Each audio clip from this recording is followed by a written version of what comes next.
Hey everybody, happy Tuesday and welcome to another edition of TechStrong TV.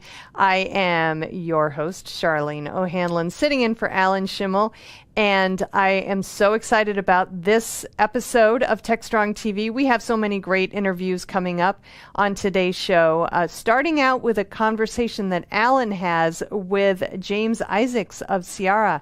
They talk about a new offering that Ciara has that is an expert services and premium support offering. It's designed to give Ciara customers a lot more options. So they have a great conversation about that and really what that means to Ciara's customer base.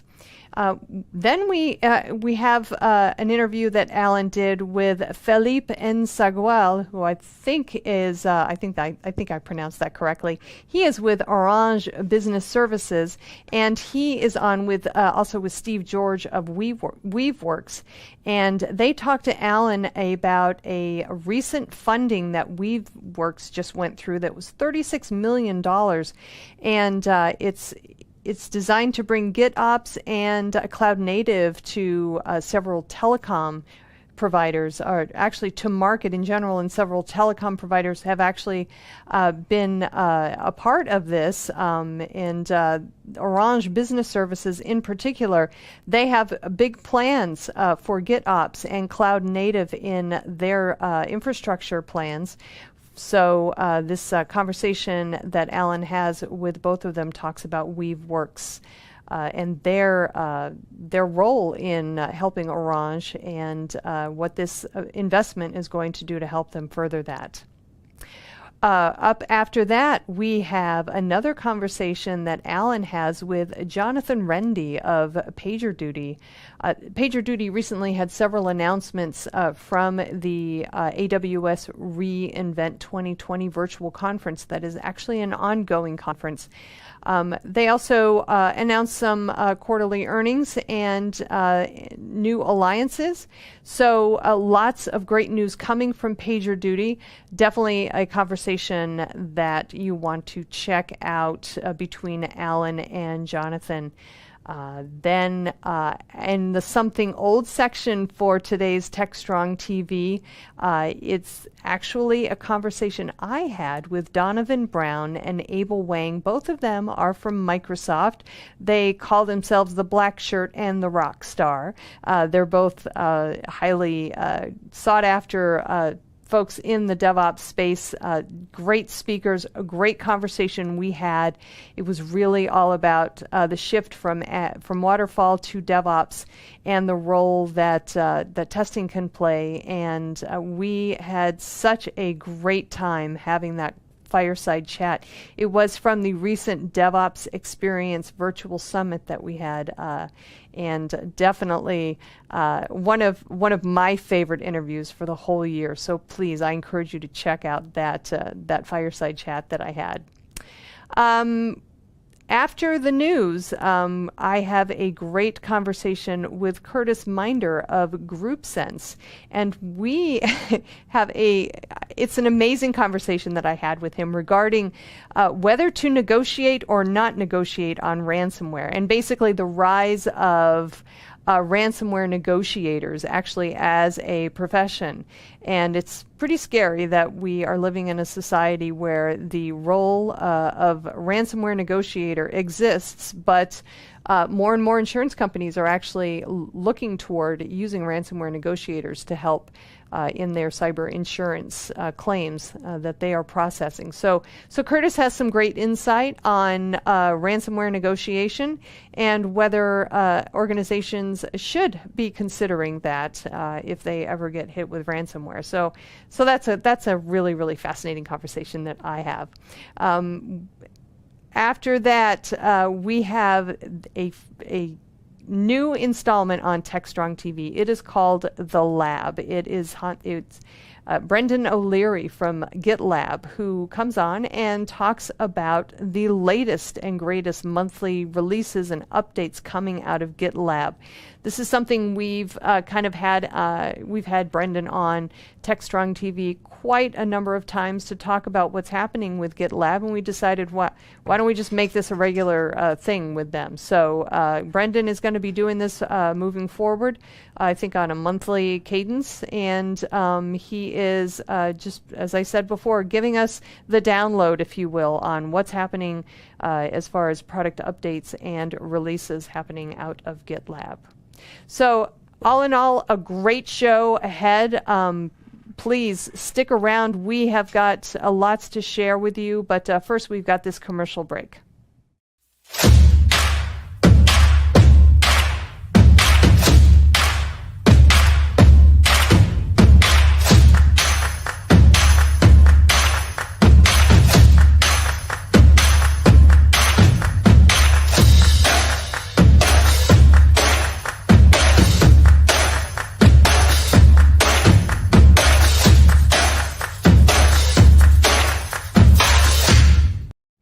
Hey, welcome back, everybody. First up, we have an interview between Alan and James Isaacs, I should say, from Ciara. They talk about Ciara's new expert services and premium support offerings and what that means for Ciara's client base. So let's take a look.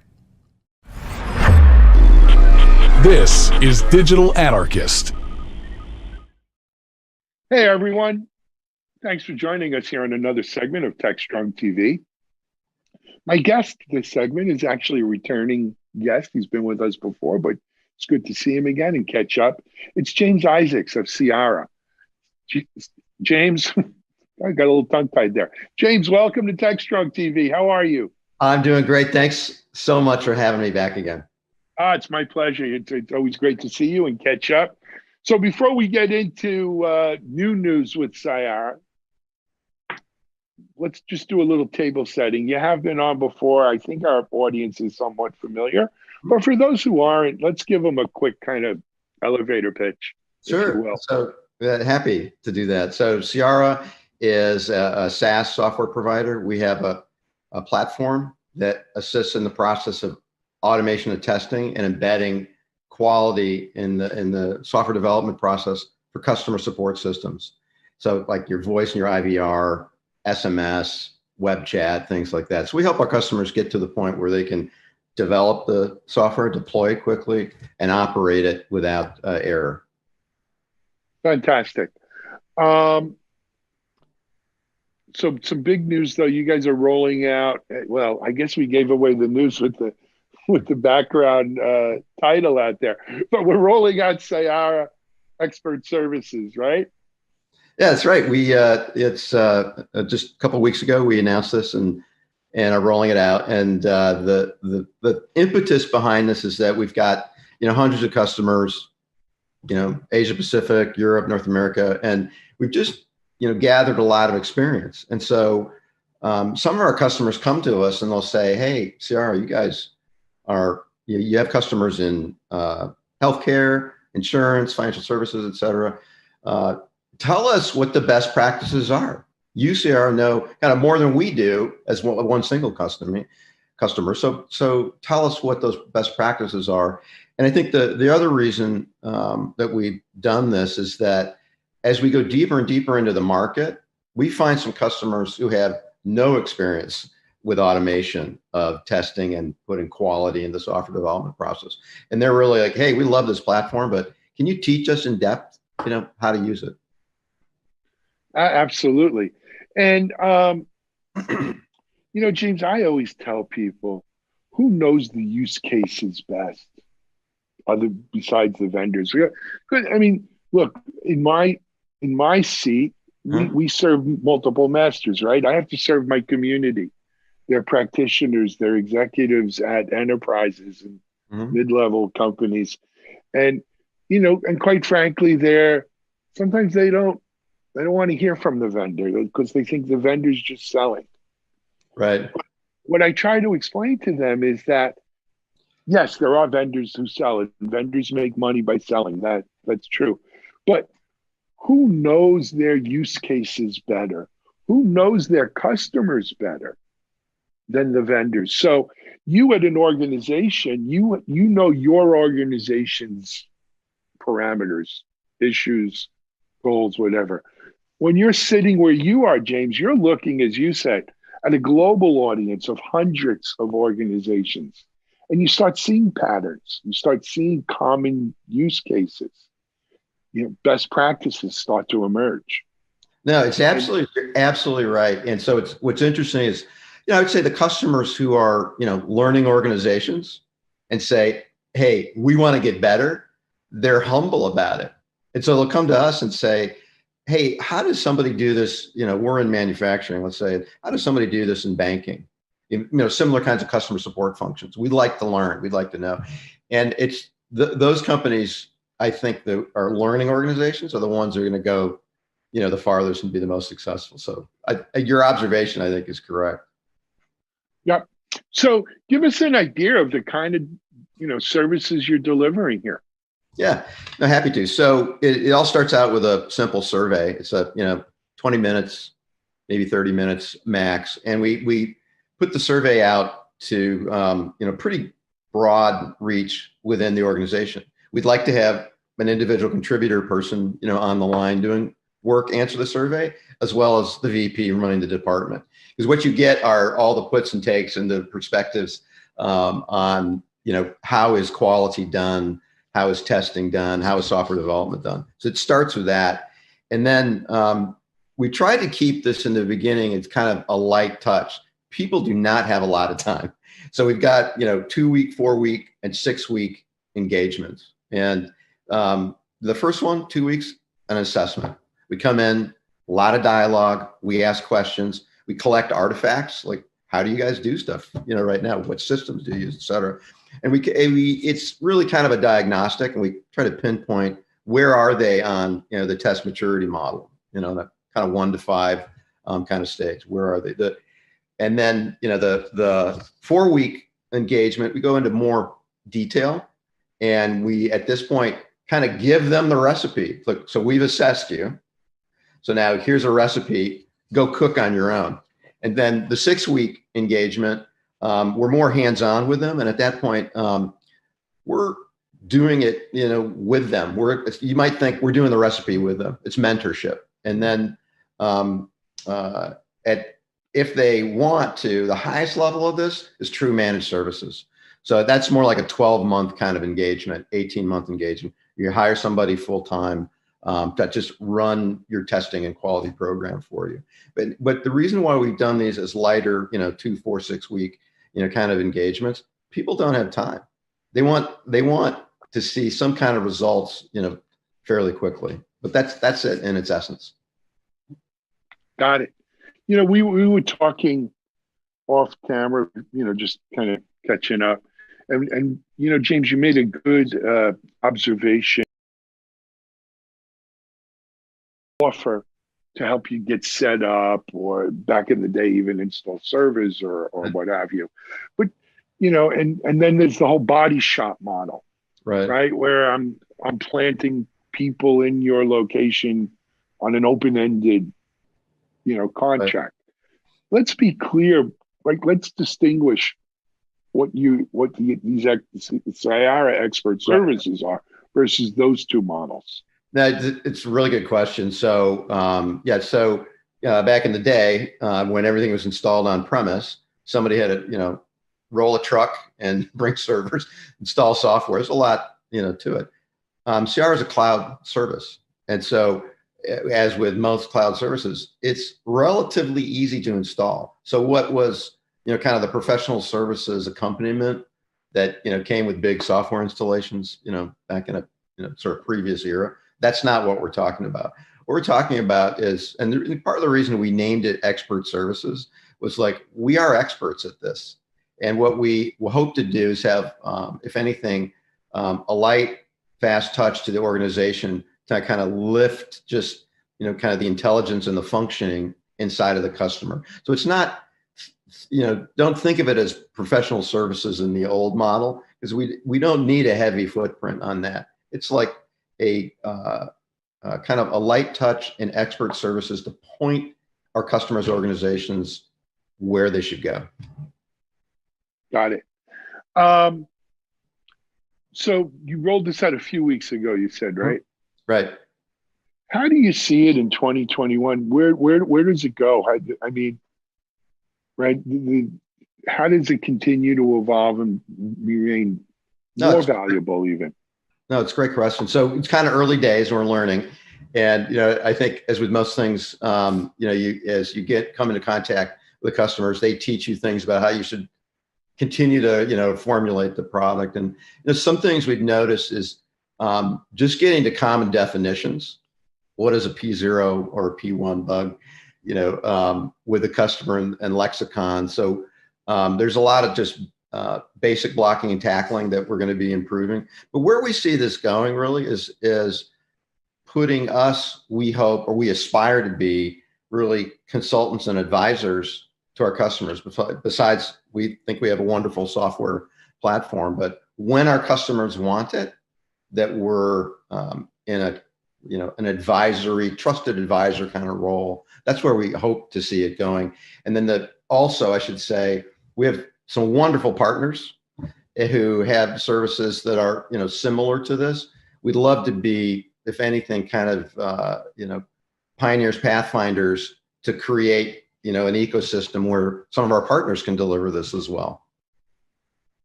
Absolutely. I guess I got to ask this question is, how are you finding rolling this out with COVID? Obviously, you can't do any on-prem kind of face-to-face stuff. It's all remote and virtual. You know, it's funny, a reference, McKinsey did a study. This was like July, August. They talked to hundreds of people, Europe, North America, Asia Pacific. And what they found was that, and this is more about selling, a little bit less than about expert services. What they found was that 70 to 80% of the buyers are now comfortable doing business remotely and have a preference for it. 27% of the buyers are comfortable doing deals 500,000 and above with never having met the customer. So I think we've had 10 years of change in 6 months.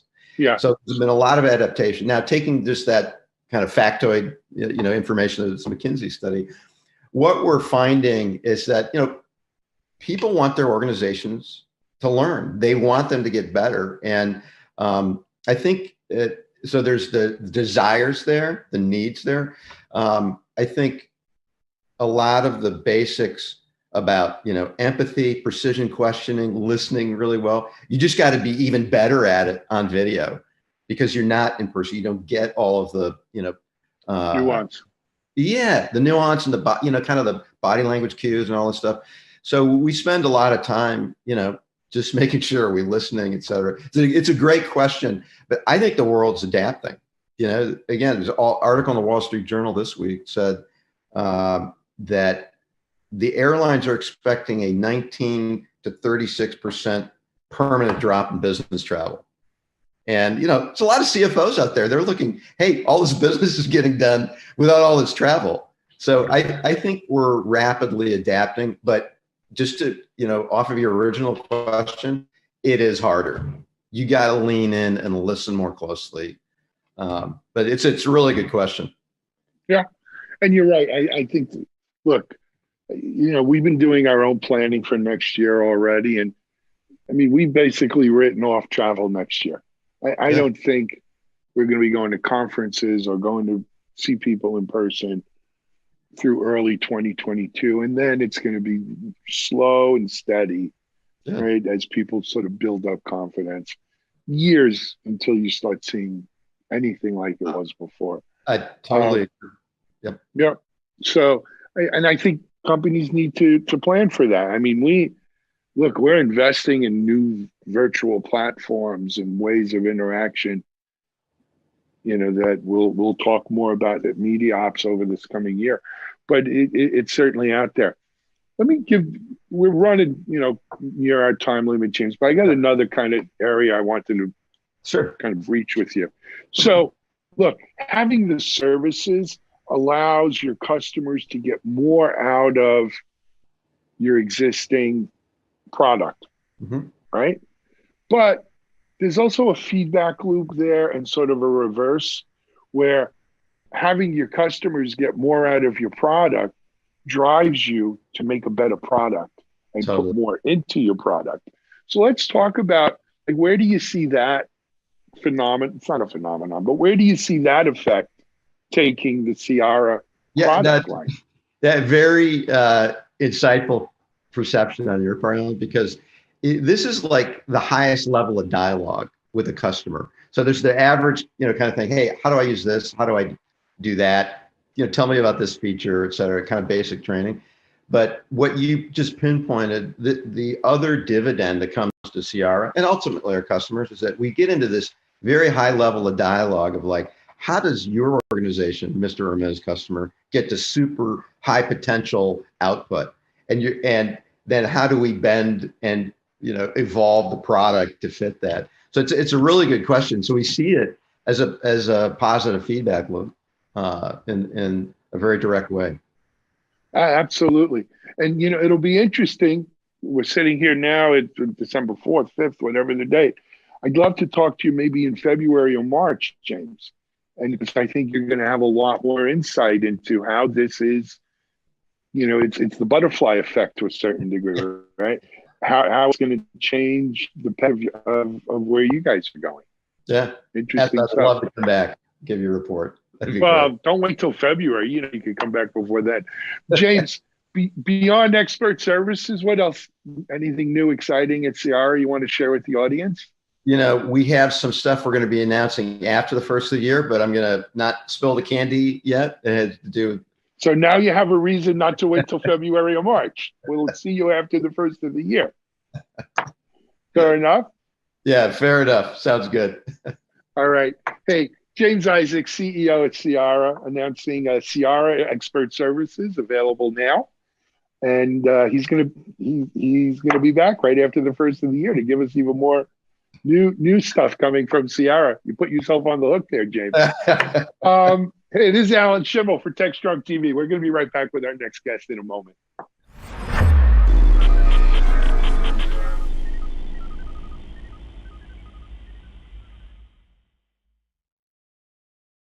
SecurityBoulevard.com is the leading resource for news, analysis, and education on challenges facing the cybersecurity industry. SecurityBoulevard.com covers all aspects of cybersecurity, including data security, DevSecOps, cloud security, application security, network security, security threats, and more. SecurityBoulevard.com has the largest selection of security content, featuring breaking news, blog posts, podcasts, and more. Visit www.securityboulevard.com to learn more. SecurityBoulevard.com, home of Security Bloggers Network. All right, welcome back. We have another interview now featuring Alan. He talks to Philippe Nsagwal of Orange Business Services and Steve George of Weaveworks, and they talk about Weaveworks' most recent round of funding and how it's going to be used to promote GitOps and cloud-native applications and bring those services to market. Got a lot of telecom providers, including Orange Business Services, as part of the investment round. So let's take a listen. This is Digital Anarchist. Hey, everyone. Thanks for joining us on another segment here for TechStrong TV. Breaking some big news this morning involving, one of the hot companies in the DevOps, CI/CD, Git space. Let me introduce you first to our guest, and we'll jump right into it. First of all, from Orange Business Services, we have Philippe Nsagwal. And if I mispronounce Philippe, I apologize.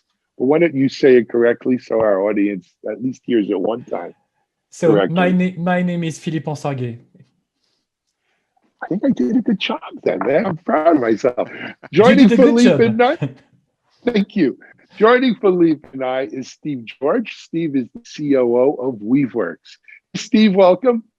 Thanks very much. Much easier name to deal with. Two first names. Well, it is. It is. One thing in the tech world is there's certainly no lack of a diversity of names. You know, we got to, I take it as a personal challenge to do my best with them. But anyway, of course, Steve, Weaveworks is famous or well known in our, niches as the company really who kind of pioneered the whole GitOps movement, which is really now accelerated. But more than that, right? Cornelia Davis and the team at Weaveworks has been doing a bang-up job for a number of years. And we're here today to talk about an announcement that came out this morning, significant new investment in Weaveworks. Steve, I'm going to let you kind of break the news if it's okay. Yeah, absolutely. So thanks very much. We've been working in the GitOps space for quite a while and helping to work on the management problem of cloud native. And that's seen us working with some quite large enterprises. And so today we're really pleased to be announcing some new investment around C with 36 million. And that's been led by a number of key investors. So AWS, Deutsche Telekom, Ericsson, Orange, and Sono IM. And then that group has come on board as new investors with our existing venture investors in the form of Excel, Google Ventures, and Redline. That's fantastic. That's quite a lineup too. Congratulations to you and to the whole Weaveworks team, Steve. Before I jump over to Philippe and ask him, I mean, obviously, from the names you mentioned, there's a heavy telecom presence in that investor group. Why, if you don't mind me asking? Yeah, absolutely. So the general direction of travel, I think, for cloud native and Kubernetes has been, we're seeing it move to become the sort of enterprise application platform. And that's leading to a lot of new complexity in how people want to use Kubernetes, the sort of both from an application perspective, like many clusters being used with enterprises that have, large numbers of applications. Also in terms of the clusters themselves, thousands of clusters deployed in many situations. And we see that in both, the cloud and also on-premise. And so for the telecoms sort of investors, what they're seeing is a future where they need to manage thousands of clusters through a software-defined approach. And GitOps, really gives you these amazing management properties when you want to do that. So, I think Philippe can speak to it more deeply, but I think that's the sort of central narrative about why they're so interested and then have joined in investing in Weaveworks. Excellent. Philippe, there was the lead in. Tell us. Okay, so there are a lot of points that will echo what has been said by Steve. Basically, for us, we think that we are clearly at a momentum where technology has never played so much important role from business perspective or worldwide location. And we are really excited around innovation and business agility, opportunities enabled by cloud native GitOps and what a company like Weaveworks can bring to a company like us, but also for every transforming business we may support. And there are a lot of important points raised by Steve that was to deep dive. The first point is that we are absolutely convinced that cloud native for us, it's not an evolution, it's a revolution. It's the depth is broader, and we are basically managing our DNA for the coming 15 years. It's a game changer for telco, for network, as well as for digital. And for a company like Orange, who have assets, I would say, into the end user consumer market, as well as on the B2B market, we have to cover the full spectrum. And because cloud native will be the de facto, I would say, cloud operating system, we have to answer to the infrastructure complexity challenges raised by Steve. It's true for us, but it's true also for all the customer we are supporting on the B2B market. Agreed. What I find interesting as well is the global profile of not just the investors, but of what's going on in terms of the cloud native GitOps world. You know, there was a time, I'm old, right? I've been in the internet since the internet was commercial. And there was a time where you would look at places on the map and say, okay, well, this place is about 18 months ahead of where this region is.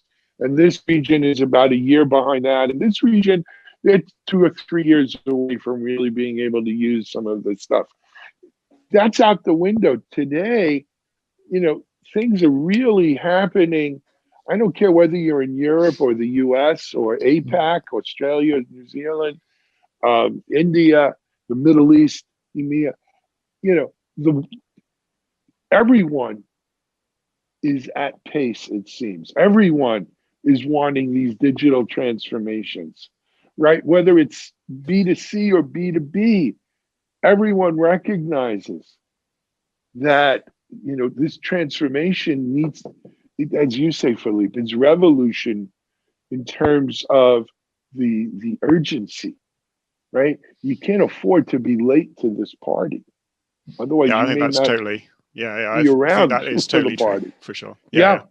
Yeah. And we see it across different customer sizes as well, or user sizes, and not just like in the past. To echoing your point about geography, the other thing we've seen in the past is that perhaps, you know, technical leading companies have been ahead, or, you know, certain segments have been ahead.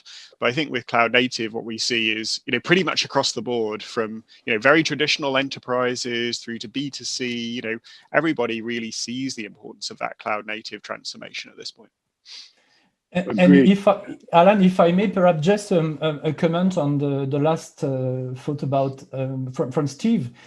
There are two remaining information that for us are super important regarding the WeWork investment. Is that basically we are a moment of our story within cloud native where deployment can be the only target. We cannot separate deployment and operation. And it's very interesting to see that we are currently moving from a DevOps world to a GitOps world. And what's the very interesting point with GitOps is that you put at the same level the need to industrialize your deployment as well as your operation.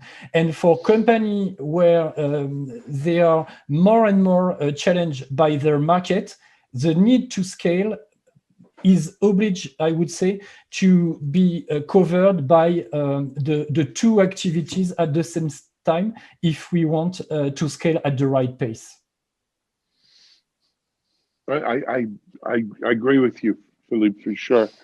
I guess I have to ask the question: what role do you think the COVID pandemic and everything? It's been an interesting year. What role do you think that's played in this, you know, hastening the revolution, if you will?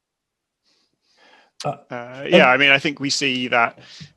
I mean, it's not a business as usual period. And in these times, we get them, you know, from time to time. There have been others like it before, but in these sort of difficult times, it means that people have to find a fundamentally different approach. So there's not as much room for incrementalism, and that can be very, very challenging. But it has accelerated cloud native, and it's accelerated new ways of working and new ways of thinking about the problem. That's not to underplay, you know, the sort of difficult human challenges that we're seeing for whole industries at this point in time. But it also is an opportunity for cloud native to demonstrate its capabilities across the board, because people are working. Even if they are, you know, not using traditional cloud infrastructure, they're now increasingly using a cloud-like approach. So that is continuing to drive that transformation, I would say. Philippe? Yes, I think that on the COVID-19 side, what we observe is that it has been a super accelerator. And basically what we observe is that resiliency make company take cutting edge decision that they would never taken before. And that's why we need to scale fast, scale safe, scale, I would say, with a lot of consistency and coherency. And that's why an approach like GitOps and a coherent tool set can help company to scale around all those topics. Agreed. God willing, COVID, of course, doesn't stay around as pandemic forever, right? Let's hope by a year from now, it's in the rearview mirror. Yeah. Vaccines are out and available, and people are not able to get on with their life. Do you think we'll still see this rapid? Time only, in physics, time only goes one way. You can't run time backwards. Time goes forward. Technology too, right? You don't see technology going backwards very often, never. But it doesn't necessarily have to go as fast. So do you think how do we sustain this pace? Or should we sustain this pace? Is there a point where we should kind of gather in the wagons and take stock of where we are, let best practices evolve? Or do we just keep going forward as fast as we can? Well, I think what's important for us at Weaveworks around GitOps is that we see it as being an operating model for cloud native. And I think the reason why that's important is because we want to come through on the promise of cloud native. And the promise of cloud native fundamentally is that we can do more through automation, and we can do that reliably. So we want to deliver a better, more productive, more agile, more reliable application development and application operations experience. So there is a tension there to the fact that, people need to develop for want of a better word, the muscle, the capability to be able to do the right things. And we've all been in the industry long enough to know that sometimes the industry overpromises and underdelivers. So I think what's really important for GitOps and important for us as Weaveworks is that, we're putting the maximum energy that we can into making sure we understand the challenges of digital transformation. So if you're just starting down cloud native, then we want GitOps to help you. If you are running many applications, we want GitOps to be able to help you. And if you're running many clusters on a global scale, across multiple different cloud backends, then we want GitOps to be able to help you as well. So I think it's important that we come through on that promise, and it's not just another technology bubble. And so far, I think. I hope that Weaveworks and the cloud native community, I think, has done a really good job on making sure that we keep to that promise. Philippe, what do you think? Yes, I perfectly agree with you, Steve. And basically, I think that we all remember the pendulum movement. We have the mainframe client server, the cloud computing, and the edge computing. We are, I would say, something between cloud computing and edge computing. We have to manage in a same manner with the same global orchestration tooling from central cloud up to edge node. Node can be in the network, node can be at customer side. And what we absolutely must tackle and manage is the underlying complexity with a high level of coherency and consistency. And one more time, it's why Orange Ventures for Orange has decided to invest it into Weaveworks, because we are absolutely excited by the potential of what can bring Weaveworks on these topics. Excellent. Philippe, I have a question for you.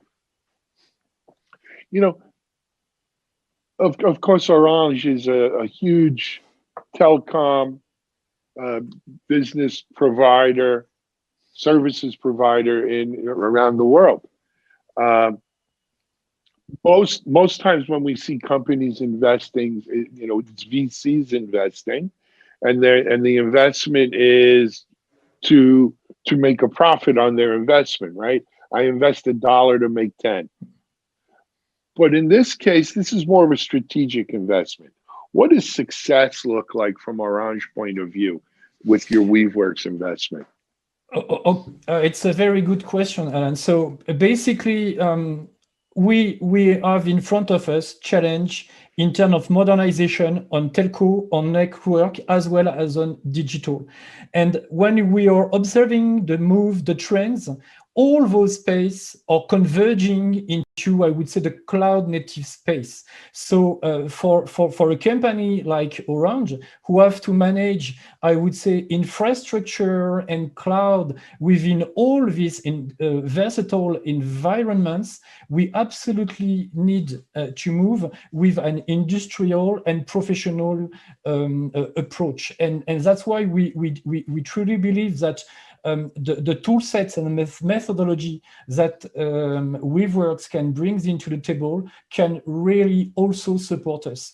It's true for our own transformation, but it's also super important to never forget that we also support the B2B market of our customer, and I would say worldwide. And all the methodology that can apply for us can basically be used to support the transformation of most of our biggest customer around the world that have to face exactly the same challenges. Fair enough. Good.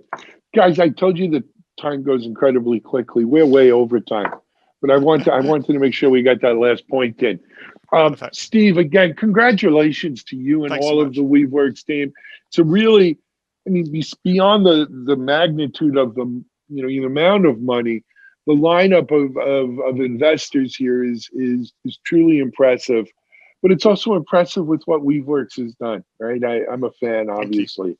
Philippe, I think you guys made a good investment here, if I say so myself.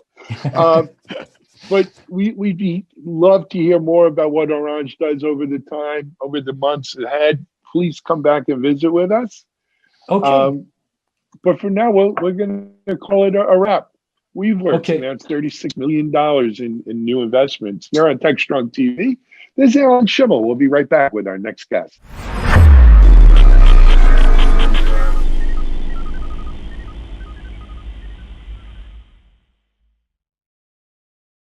ContainerJournal.com is the leading online destination for centralized computing-related content.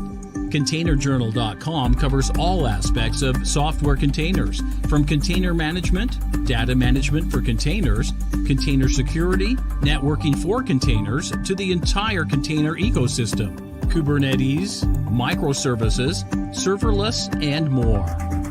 ContainerJournal.com has the largest selection of container-related news, featuring breaking news, blog posts, podcasts, and more. Visit www.containerjournal.com to learn more.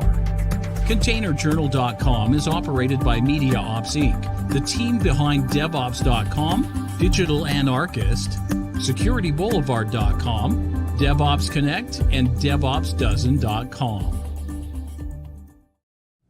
All right, welcome back again to TechStrong TV. Up next, we have an interview between Alan and Jonathan Rendy of PagerDuty, talking about some of the announcements that PagerDuty had at the ongoing AWS reInvent 2020 Virtual Summit, also quarterly results and alliances that PagerDuty has formed with other organizations. So let's give this discussion a listen.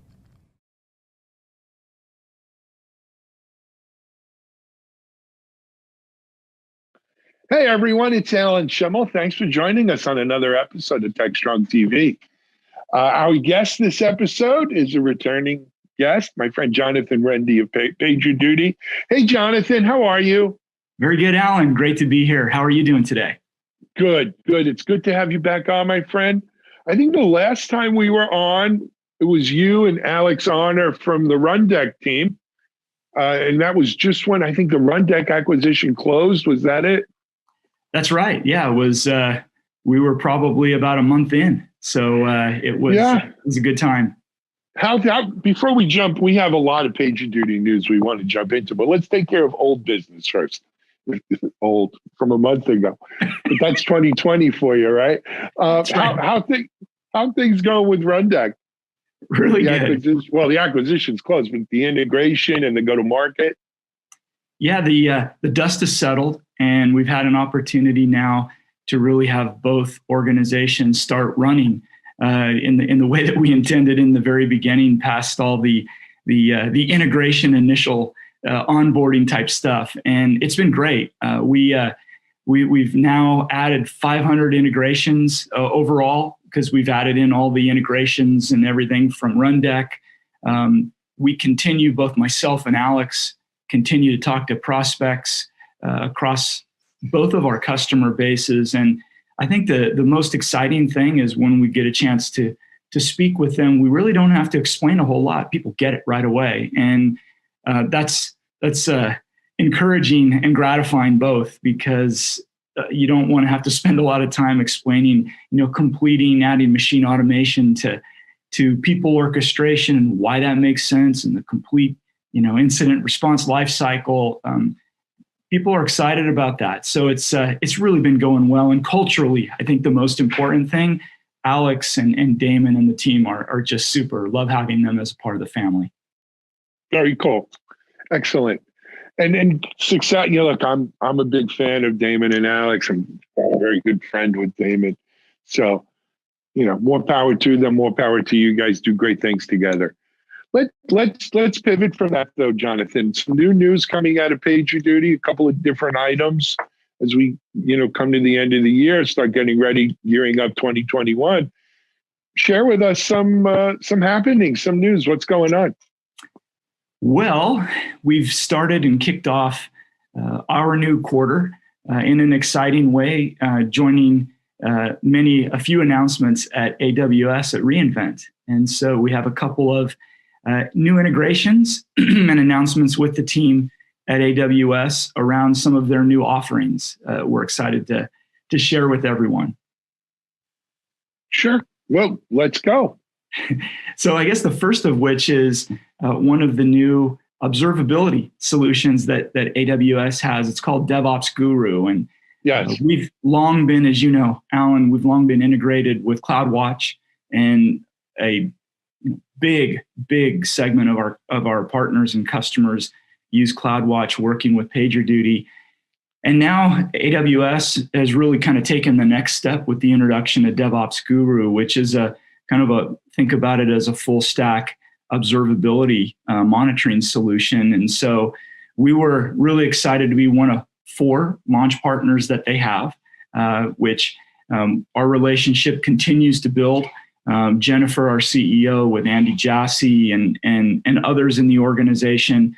And so we were excited to kind of really complete the incident response lifecycle with AWS for not only organizations that are native only on AWS, but increasingly, in these days, people who are racing to get there and integrating together on-prem and their new systems as they migrate to the cloud. So it's exciting. It's really fun, and it was a great set of announcements we had with them. Sure. I've read a little bit. I mean, obviously, last week was a big week for reInvent news and talking to folks.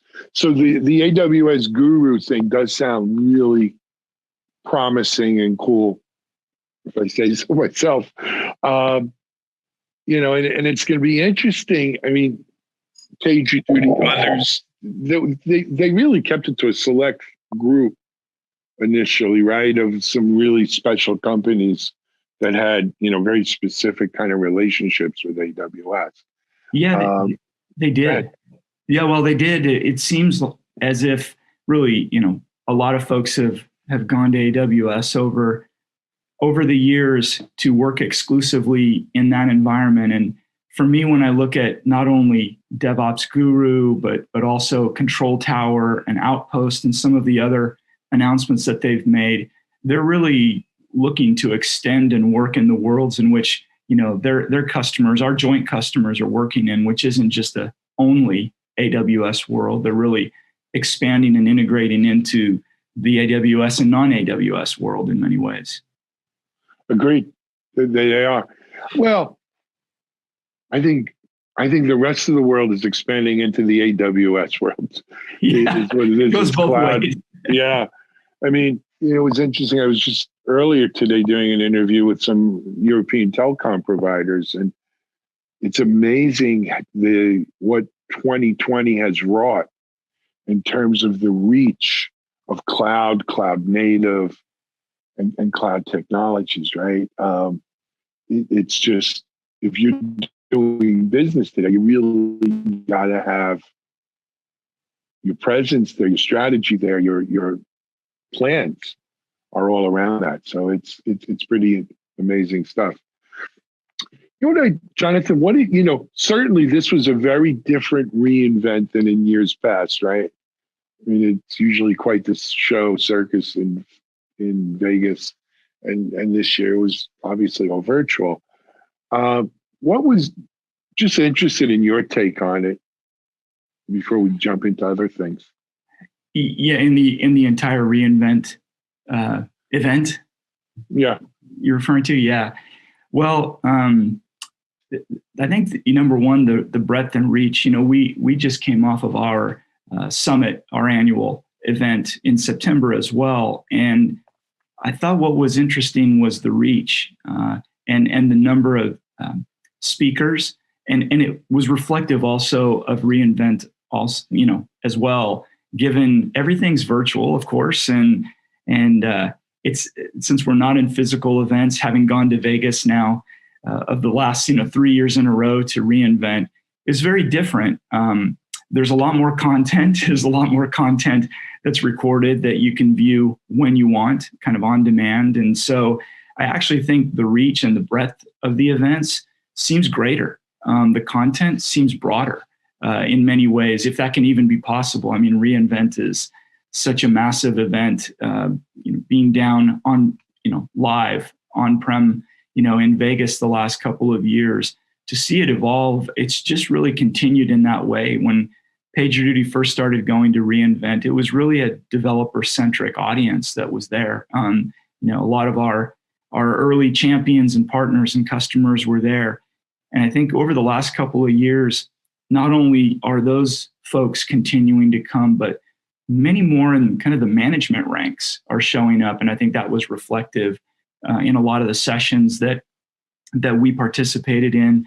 At reInvent this year, it was a mix of technical sessions and business sessions. So it's the format, the content, the speakers, it's just continues to expand. Absolutely. Agreed. Okay, let's pivot off reInvent if we can. Jonathan, it's other news, other happenings at PagerDuty that you can maybe share with the audience. Yeah, well, we're fresh off of our earnings announcement from last week, and it's kind of the of life of a public company. Yeah, it's so different than the past. This 90-day cadence is something that really keeps you running fast on the habit trail.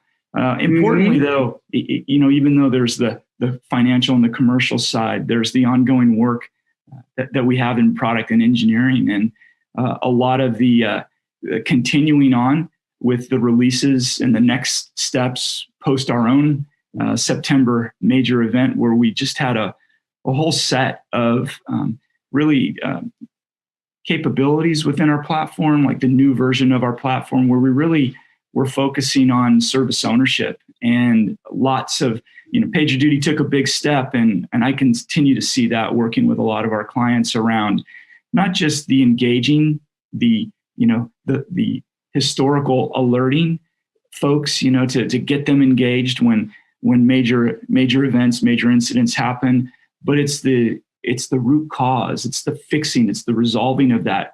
Rundeck, as we just mentioned a few minutes ago, is a big part of that. And the resolution, the auto remediation part just continues to be a big part of where we're investing, what we're doing, and frankly, really where our champions, our customers, our partners are taking us. Agreed. I'm thinking back, I helped a company, I helped put together, we went public, this is the .coms days, right? 2000. And I'll be honest, as you say, that 90-day cadence that you live by, it's hard, man, right? And such decisions flow from it. and aren't always best for the business long term necessarily, but you got to do. You're a slave to the street. Yeah, it's definitely a balance. It's a balancing act for sure. And, you have a whole different set of constituents who are your bosses, so to speak, all the shareholders. But really, what I see over and over again, Alan, is we have to focus on what got us here. And we have to focus on our core audiences, which, are many in your audience, core developers and IT operations folks that we've known for years. And I think as a head of products, as long as we continue to focus on that, we'll be okay. I think if we start worrying about other audiences, in other directions, sometimes it can be a bit distracting. So it all starts there. We know where our roots come from. We know we're sticking to our knitting in addition to as we evolve, but we're never gonna leave that. I get it for sure. Then there was some other announcements with partnerships, alliances, and so forth. Tell us a little bit about that. Yeah, we also announced our first major partnership with TCS. And it's important because, as we were just mentioning, PagerDuty continues to evolve and grow. It's one thing that working with our customers, they adopt and use PagerDuty, and we continue to work on what I refer to as product-led growth. Get up and running in a few minutes with the product and be successful integrating it. But as we move into some larger organizations, there are kind of three real big drivers that are driving the business. There's DevOps transformations at scale. There's, of course, digital transformation. There's migration to the cloud. Like all of these, what I would say, customer imperatives. When you get into the much larger organizations, the Goldmans of the world and the Salesforces of the world, like at that scale of an organization, it really can't just be a department level activity. And so working with a partner like TCS really allows us to bring PagerDuty to larger organizations kind of at scale when they're addressing issues that fall, kind of the next step underneath those customer imperatives is customers want to, they want to move quicker. They want to move to a full service ownership model. They want to put their developers and their IT ops folks on the front line. And that's as big a transformation culturally for a lot of these organizations as it is for, just the technology and implementing it with all the new stacks that they're bringing in. So it's important for us to form those kinds of alliances and relationships for the sake of these bigger teams. Absolutely. Well, it's also, I said earlier about the whole world coming to AWS rather than AWS coming to the world. I think it's also another sign of the maturation and importance of cloud and cloud native and, what's going on with DevOps and everything else, is that companies like PagerDuty, you're a public entity. Yes, you have a certain girth size. But when the whole world is starting to depend on the kinds of things we're doing, you need it, as someone once wrote a book about, it takes a village, right? You need that village. You need that community of vendors who work together, that ecosystem, not just vendors, consultants and service folks and so forth, professionals. So, because it has to work together in the big picture. It's too important. We can't afford to get territorial or my border's here and you take, you know what I mean? It has to work together. To your point, I find it pretty interesting. There were, some other big announcements, last week as well, Slack with Salesforce and to the point we're talking about here, I really think, it's such a great time to be, in the market working, not only as people migrate to the cloud, but also kind of in the enterprise, because there are some pretty, we've talked about this before, some pretty seismic shifts that are happening. And when I take a step back and I look at it, there really is, I believe, a move towards best in breed that's happening out there. And people don't want just everything from one vendor, as they're making these pretty dramatic, business betting kind of decisions for their organizations and for their customers. And so when you take a look at something like Slack joining forces with Salesforce, to me, it's just another indicator that people are, demanding. Development organizations, IT ops organizations, they're demanding best in breed, and they want those to work together. And that's what's driving, these partnerships. A few years ago, PagerDuty would have never been mentioned with TCS, but I think it's a sign of the times that customers are asking for this. And, for all of those folks who are on the front lines, whether it's, developers or IT ops or even customer service, they want access to those products in their tool chain. Agreed. Hey, Jonathan, we're coming up on time here. Any other announcements that we haven't touched on? Well, also at AWS, it was a big set of events. Just to touch on re:Invent, maybe wrap up there one last time.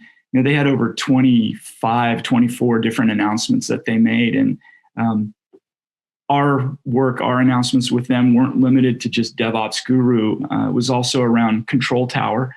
And that's exciting, because it's kind of one of those areas where now, for customers of AWS who want to work, again, in the combination of on-prem as well as in the cloud, PagerDuty can help them there as well. So there were other announcements that we'll continue to work on with AWS for the sake and for the value of our common customers, and excited to see where everything continues to move and evolve.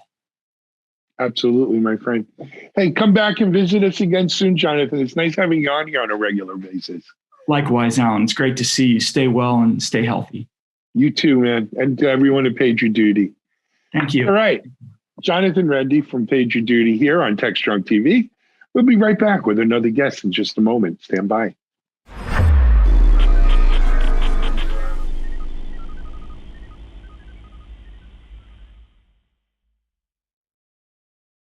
CISO Talk, to hear how real-world CISOs are dealing with today's real-world issues.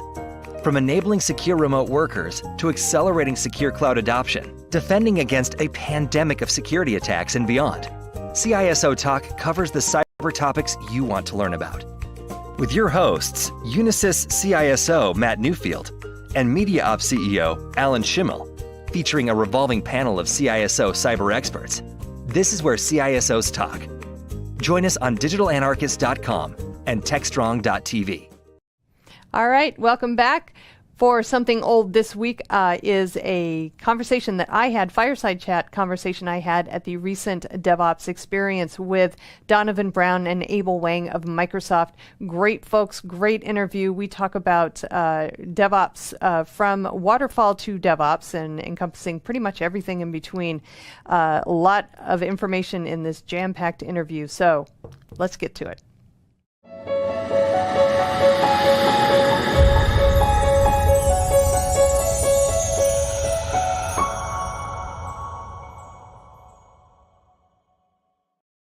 Hey everybody, welcome to DevOps Experience 2020. I am Charlene O'Hanlon, Managing Editor at Media Ops, the producers of DevOps.com, Container Journal, Security Boulevard, and the Digital Anarchist streaming media platform, in addition to TechStrong TV. We have so many things going on. I'm excited about every single one of them. And I'm super excited to be moderating this fireside chat discussion today with Donovan Brown and Abel Wang, both of Microsoft. And we are going to talk about pretty much anything DevOps related. And I guess the session title is officially Fireside Chat with the Black Shirt and the Rock Star, from Waterfall to DevOps. So Donovan and Abel, thank you so much for joining me today. I am so excited to have this conversation with you guys. Oh, we're excited to be here. When they reached out, I was like, anything I can do to help. And Abel works for me. So I was like, whoever you want else on my team, you can have them too. So I brought Abel with me. Excellent. Excellent. Well, I know you guys have done these conversations together before also, so I'm really excited to see how you guys play off each other. So I think this is going to be a really fun event. So just to lay the groundwork, today's conversation is, as I said, it's pretty much all about DevOps. But really, let's face it, we're in 2020, and DevOps is no longer that nice to have that so many organizations were kind of striving for. Today, it is absolutely a must-have, and it's necessary to have the DevOps best practices in place so that organizations can be more competitive. And we all know that today's technology and business landscape demands that companies have a level of competitiveness that just is unprecedented. But we all know that doing DevOps and DevOps best practices are not easy to do. So you've got to have the right culture, you've got to have agile processes, you've got to have the right tools. So that's what we're going to hear from Donovan and Abel today. We're going to talk about what's necessary for organizations to not only just survive, but thrive in this highly competitive business landscape, and how DevOps is a critical enabler for doing that. So, gentlemen, as I said before, thank you so much for joining me today. Why don't we dive right on in? So let's start by kind of talking about how DevOps has changed over the last, I don't know, say 10 years or so. You guys have been around long enough that you've seen a lot of changes in the business landscape and the way organizations are approaching their software delivery and application development. So, when you think about DevOps, what has changed over the past, 10 years or so? One of the things that I've noticed that's changed quite a bit is the tooling has gotten so much better. We used to have to string all these things together piecemeal, or write it yourself, or have these scripts that only ran at certain times. That we were trying to get to this automated deployment, but the tooling just wasn't there. And then all of a sudden, I think it was around 2013 when I just saw all this great tooling with InCycle, I had InRelease, and then we had Puppet and Chef and DSC, and like all these toolings are just converged on this problem. Like, we see the problem too, let's go around and fix it. And it was easier then to get people to buy in, because first of all, people hate change, and moving from a waterfall world to a manual deployed world to a fully automated deployment using DevOps best practices, there's a lot of change. And so people were resisting it. And the excuse they gave was, we don't have time because it's so hard, right? There's nothing that's going to help us do this. So over the last 10 years, what I've seen is it becomes so easy, and there's wizards that will help guide you through it. You can now just download templates from the internet that have full pipelines built into it. The excuses have gotten harder to come by because the tooling has gotten so much better. Yeah, the attitude has changed a lot too, right? Because I remember 10 years ago, we needed to convince people DevOps is a thing, and this is really important. You need to do this. I'm not having that conversation anymore. I'm having a lot of conversations of how do we do DevOps, but I don't really have to tell people how important it is. That's a really good point too, because we visit a lot of our top customers. And the reason why is because DevOps is such the hot topic right now. It's like, Donovan, we just met with customer XYZ, and they're on their DevOps transformation. Can you come in and talk to them about it? And you're absolutely right. I very rarely have to go in and say, it's important to do. They're just like, please tell us where to start. Like, we have no idea. There's so much inside this landscape with infrastructure as code, continuous integration, the right branching strategy. Are we Agile, Scrum, or XP? How do we do this is the question, not should we do this, which is a really good turning point as well. Because it used to be just like Agile. Like, we had to convince people that Scrum and Agile was the right thing to do and Waterfall was old. And now we're trying to tell you, like, no, you can't be doing this manual deployments. And especially when you're in the cloud and you have all these resources at your fingertips, you're not utilizing them correctly because you're not doing infrastructure as code. You're still manually going into a portal and provisioning an individual VM. Are you kidding me? Like, no, let me show you the better ways of doing this. And again, it's the tooling that has changed, in my opinion, so much that made this a lot easier for us. Do you think that the fact that so many organizations now are they're endeavoring to either start or accelerate their digital transformation efforts in light of the pandemic and the fact that they have to pivot so very much more quickly, has that accelerated the DevOps conversation as well? One of the things I think it's done is it's really shined a light on how important it was to already have been doing this. When people say, so Donovan, when should I adopt DevOps? I always say yesterday. Like, you should have done this yesterday. Like, it's not something you do in the future. It's something you should have already done. And those who had already embraced their digital transformation, their DevOps transformations, didn't change a lot of the way that they do business come COVID-19. It was like, yeah, our deployments are automated. Like, no one has to be at the office to do anything or have their hands on a server. It's like, no, just commit your code to a repository, and we're able to take advantage of that. Those who are very hands-on and very manual are now trying to figure out, how do I live in this new world that doesn't allow me to be connected, to be close to people, to be in the server room where I can pull out a tray and type on a keyboard. It's changed their worlds, I think, a lot more than those who had already realized that DevOps and the digital transformation was something that we had to be thinking about going forward. So I don't know that it's accelerated it, but it's definitely, again, it's helped us say, this is no longer a debate. Either you do or you lose. Those are your two options. You either implement DevOps or you lose. So how can we help? Yeah, it's really shone that spotlight right on the problem. And like you were saying, though, you need to be doing this yesterday, because if you're starting from nothing right now, it's not an easy transformation to make, right? And this is something that takes years and years, and there's no done in sight. You're just constantly improving, right? But if you haven't started this transformation, starting now is better than starting tomorrow, right? So do it now. If you haven't done it. No, I love that. I love that.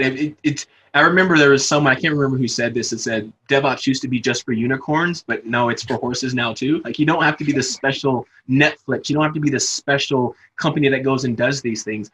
And I also get the question, like, so what size team, like, is DevOps overkill for a team that's really small? Like, I do DevOps on projects where I'm the only developer. Like, I use the same DevOps best practices when I'm the only developer on a web app as I do when I'm working on a team. I'm an athlete, and I was always taught that you play how you practice. So I'm not going to do something else when I'm developing on my own that's drastically different than how I'm going to develop when I go and play on a team or I'm a member of a team. So by doing those best practices, it just becomes second nature for me. It's muscle memory. Like, of course we have continuous integration and continuous delivery setup. What do you mean? Like, what do you mean someone's going to go in the portal and provision a recent? No, they're not. Like, we're going to do it right. Donovan, you go ahead. I'm sorry. Oh, I was just thinking, for real, I really would rather help implement DevOps best practices with a really small team versus a massive enterprise. That's a good point too. It always is easier. Well, Donovan, you use the athlete analogy. Abel, I'm assuming that you would actually use the muscle memory music analogy, that you've got to have the practice every single day. Yes. To be a great musician, and obviously doing DevOps takes a certain mindset, and organizations really have to kind of want to be able to do it to have it be a successful endeavor. But one of the things that I've seen with companies when they're looking to approach DevOps, from the tooling and the culture and just the especially the people perspective, is they kind of get waylaid by this paralysis of analysis, so to speak. There's just so much to internalize that they just kind of step away and say, you know what, maybe we'll visit this tomorrow. But you guys are saying those days are gone. I mean, they can't keep putting this off.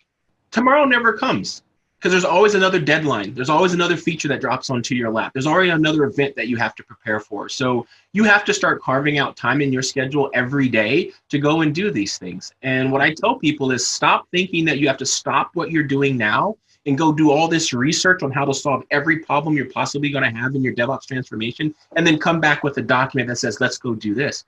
What I encourage people to do instead is look at what your current process is today. And no matter who you are, you have a process. You might have documented it, but when an email comes with an idea, and that idea goes into a backlog, and that idea gets tested and then pushed manually or otherwise to production, that is your current process. And throughout that process, there's some portion of that where if anything bad's going to happen, it's going to happen right here, because this is where it always happens. Like, something falls through the cracks or the test doesn't run. Like, that's where I want you to focus. You as an individual, not you as an organization. I want the person who believes in this, who's passionate about this, who wants to champion this idea, to focus on that portion of your pipeline or your process that is the most risky, most dangerous, most painful. And what I want you to do is take 15 minutes out of your lunch, 15 minutes out of your day, and go research that one area. Maybe you don't have continuous integration. go do some research on what it takes to set up a continuous integration server for your organization. Most of them are free, so you don't have to go ask for permission because you don't need budget, right? Most of them can be implemented without impacting anyone else in your organization. If the 4 of us or the 3 of us were on a team together and we were just committing to a repository but did not have continuous integration, I, Donovan Brown, could go off and investigate what it takes to stand up a CI server, and neither of you have to know. Even after I fail several times, neither of you know. You still clone your repos, you still push to the repos, your life stays exactly the same. But then eventually, after the week of this, I'm gonna get it to work. And all of a sudden, every time you commit, my system's gonna start firing up and it's gonna start compiling the code. And it's gonna tell me if it's green or if it's red. And then one day we're all gonna come into work, Abel's gonna break the build, and you're all gonna get, or I'm not gonna get the code, you're gonna get the code. And yay, I'm not getting blamed, yay. Exactly. But you're gonna get the code on your machine and it won't compile. Why? Because the build is broken and you don't know that there's a signal out there that lets you know that it's not good to get this because you've never had continuous integration. Well, when you come to my desk ready to complain about Able, I'm like, well, I'm still working. You're gonna ask me, how are you still working? Didn't you get the latest code? I'm like, no, I have this CI system that told me that the build was broken. What's a CI system? So it's a completely different conversation. I'm not trying to convince you that we should go do this, go give me time. You're going to see the impact, the immediate impact of me having this functionality. I'm just like, oh, well, give me your email address. I'll have my system email you as well every time the build's broken, so you're never experiencing this again. And all of a sudden, you've made that process better for your entire organization without asking for permission, without having to debate people. I've had people come to me. It's scary because I speak around the world back when we could fly around the world a lot. And I'd always ask this question: how many of you work in an organization that does not have continuous integration? And I was dumbfounded. I never was in a room, no matter how many people were in there, that someone did not raise their hand and say, I'm working in an organization today that does not have continuous integration. And when I asked them why, it's just because they said, I've tried, I couldn't convince anyone. I was like, how much time did you spend trying to convince them? Weeks. It would take you 15 minutes to have done it. So why did you spend a week trying to convince people for something that you could have been done with in 15 minutes setting up a CI system? So my biggest advice to anyone is when you want to start this transformation, don't go ask for permission. Find the part of your process that hurts the most, go fix that for your entire organization, and watch them come flocking to the rest of those changes. Now, for the record, I don't break the build or write bugs. But that's actually true. I remember that one project you and I worked on together, and I kept thinking it was you. Like, oh, Abel broke the build, and it was me. I was like, okay, that's it was like 4 times in a row. I swore Abel broke the build. It was me every time. So I pick on him, but he is one of the best developers I've ever met. For the record, I probably would break the build. So there you have it. I love the point that you made, Donovan, the whole thing of just, you don't have to tackle everything all at once. And in fact, when people tell me that's what they want to do, I'm always just like, whoa, like back up a little bit. I like your attitude, but you don't want to fix everything all at once. It's just too much, right? Find what hurts the most, just do that. Yeah. And one thing that we say all the time, Donovan and I, you have to measure, right? If you measure what your process is from one step to the next step to the next step, you can see what hurts the most and kind of work on that to start chiseling away on how long it does something, right? So measuring is important as well. I agree. Not only measuring your pipeline, because you might make a change that actually is bad for your process. And if you don't measure before you make the change and then measure again after, you don't know if you made progress or not. You're just assuming that this was a good thing to do. And it's funny because that measure and then measure again after the change not only is applicable to your process, it's applicable to your application that you're developing. Because we just assume as an agile shop that the product backlog is in priority order. We assume that the thing at the top is the most important because that's the product owner's job. Make sure we work on the most important thing. But historically, Abel and I, we both know this. We just assumed they were in the right order.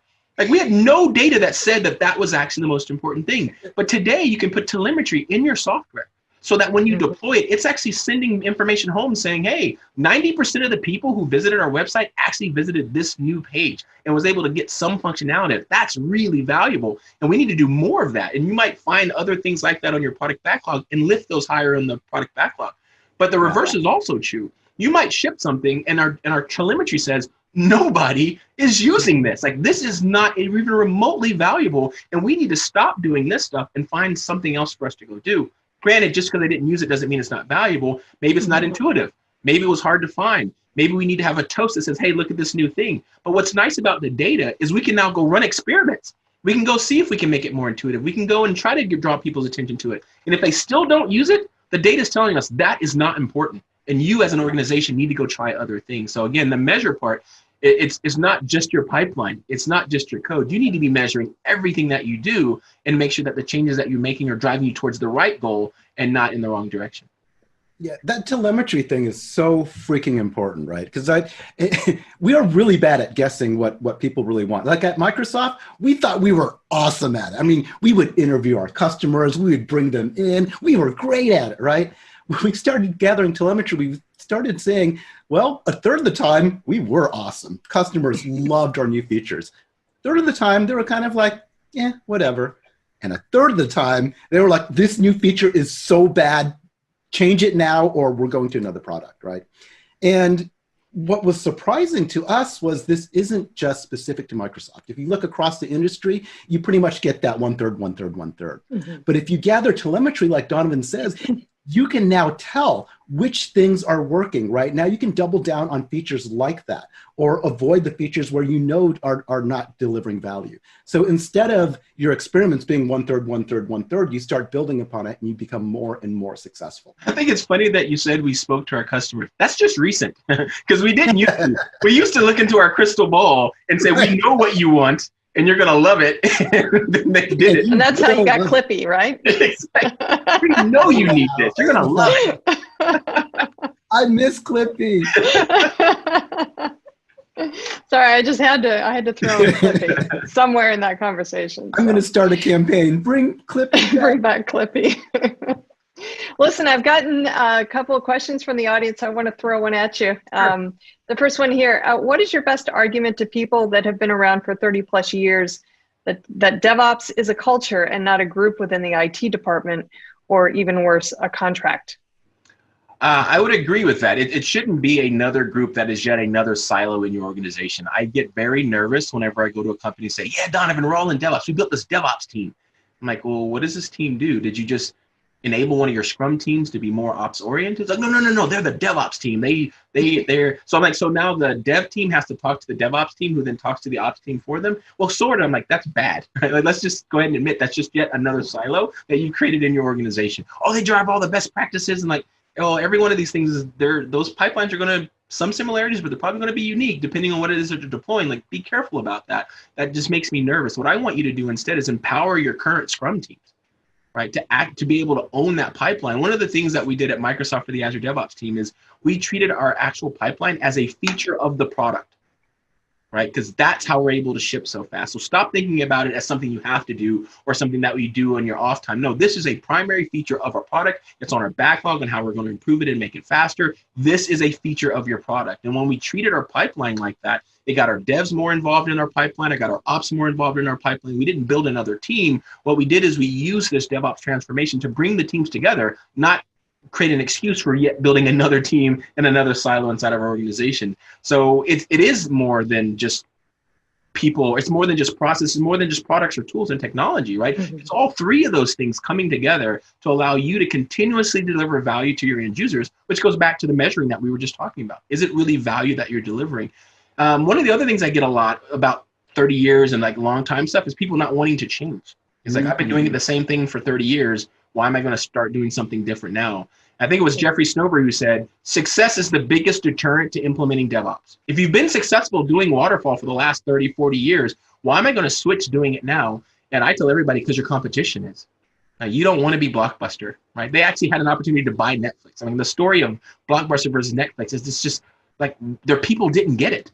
Right? If their people got it, if their people could see the future, they would have snapped up Netflix with a bargain and we'd still have Blockbuster today. But their people did not get it. Right? There was no process or tools in the world that were going to convince their people that they did not want to come there every Tuesday when the new releases were out and go grab microwave popcorn in their favorite DVD or video.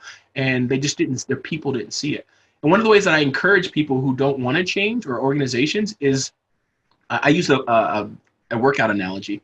We all know we should be working out. We all know we should be going to the gym and staying more healthy. I'm not, right? But if for me to be more successful, because I don't want to change, I like my routine. But if I hire a personal trainer who's going to hold me accountable and make sure that I do everything in the right form and call me and make sure that I went to the gym today, I'm more likely to be successful. So when I find a company that's really resistant to the change because of seniority or just history of that organization, I recommend bringing in a personal trainer or basically a person who's going to help you through this digital DevOps, agile transformation, whatever transformation you're on, and guide you through that process. Because when a person like Donovan Brown walks into a room, I don't care how long you've been doing this, the passion that I have for the change I'm encouraging you to do is going to persuade a lot of people who would otherwise have resisted if it were coming from their peers, right? It's something about this, and Abel and I were consultants for a long time, and it was interesting to watch as I'm having a room in a conference room, I'm having a discussion with their leadership, and I'll say something, and half the room is writing down what I'm saying, and one person will have this visceral reaction to what I just said,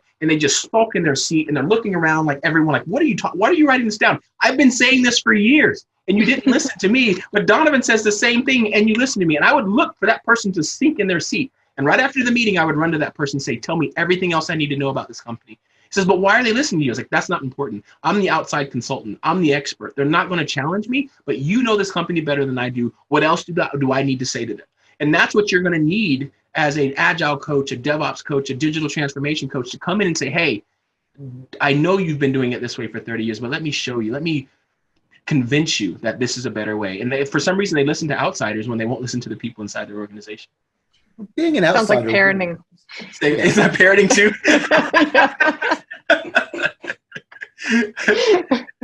I will not get into that conversation, people. I'll turn it over to you now. What were you going to say, Abel? Oh, I was just thinking being an outsider totally helps too, right? Because you're not involved with the politics. You're not involved with the chain of command. You know, when I was a consultant, an outside consultant helping people make this digital transformation or make this DevOps transformation, I could tell the CEO something. I could tell somebody with 30 years seniority something. And if they didn't like it, I could leave and get another contract, right? It's no skin off my back. But if I was within the chain of command, or if I was from that company, are you really going to tell your skip manager that they're doing it wrong? I totally don't blame people for not being able to do that. But that's why it's helpful to bring in somebody like Donovan. Exactly. And this is a perfect example. Abel is sitting here because I'm his boss. And I said, hey, we should do this. He's not going to tell his boss no. So we totally understand it. Because if my boss says, Donovan, I need you on a plane to go to XYZ, I just start booking my flight, right? It's hard to say no to your own boss. But it's really easy for me to say no to your boss. So hire me to come in and help you. And even if they like, that guy's crazy, it's going to be rattling in the back of their mind on like, why did he challenge me on that? Like, why are they telling us to do things differently? Even if like Abel said, they didn't want to hear it and I go somewhere else. We've done our job by forcing that conversation, forcing that train of thought on maybe we really do need to rethink this. And one of the things I have the power of doing at Microsoft is sharing with all of our customers that your competitors are also our customers. And I've already said this to them. And you should just see how their eyes get big as plates because they realize that, yeah, I don't care what industry you're in, your competitors have already had Donovan and Abel come and talk to them. So don't be the last one to figure this out. Don't be the last one in your industry that I have to convince that this is the right thing to do. You want to be the first one in your industry that I talk to, not the last. And that kind of lights a fire under some people to make them realize that I got to go do this. Yeah, but aren't there some organizations that just don't get it and won't get it? I mean, you know, because not every organization is going to be a DevOps organization. Interesting. Like, are there organizations that don't get it 100%? Will they never get it? Possibly. And if they never get it, I think they'll be the ones that we talk about. Like, they'll be the Blockbusters and the taxi companies and the bookstores of the future for us. Those today that do not believe that DevOps is something that's important to them will be those that we talk about in the future that no longer exist, right? Because I can't imagine.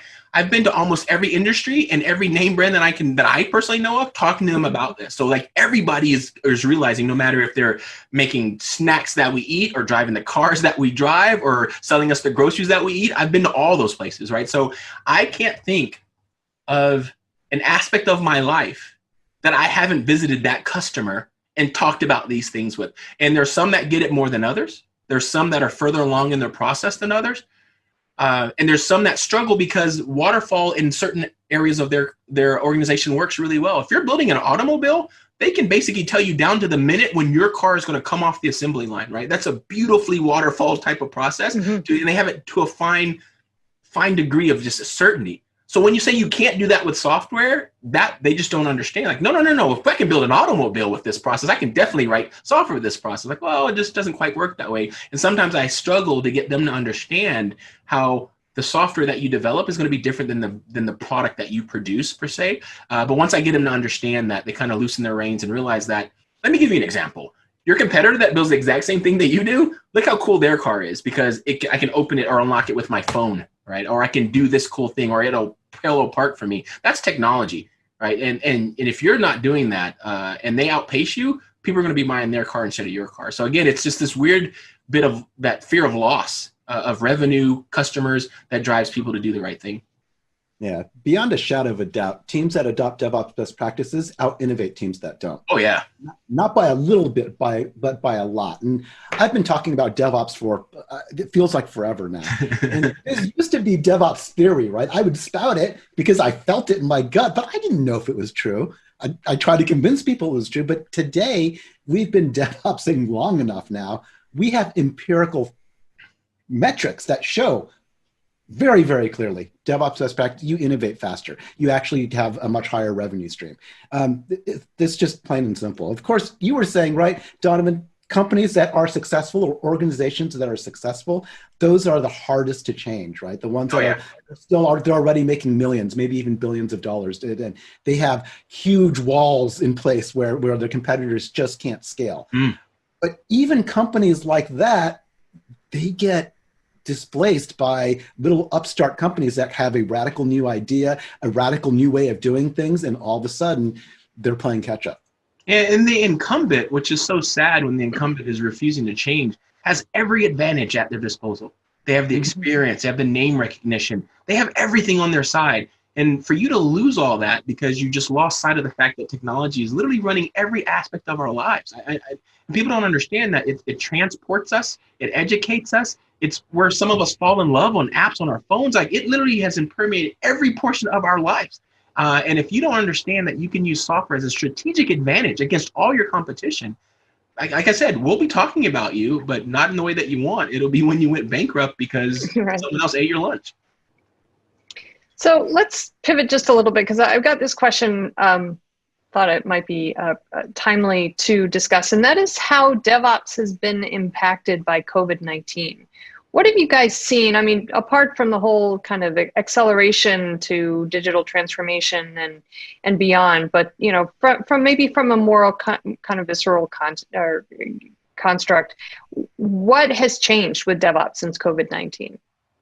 I'll let you go first on this one, Abel, because we've had this question before.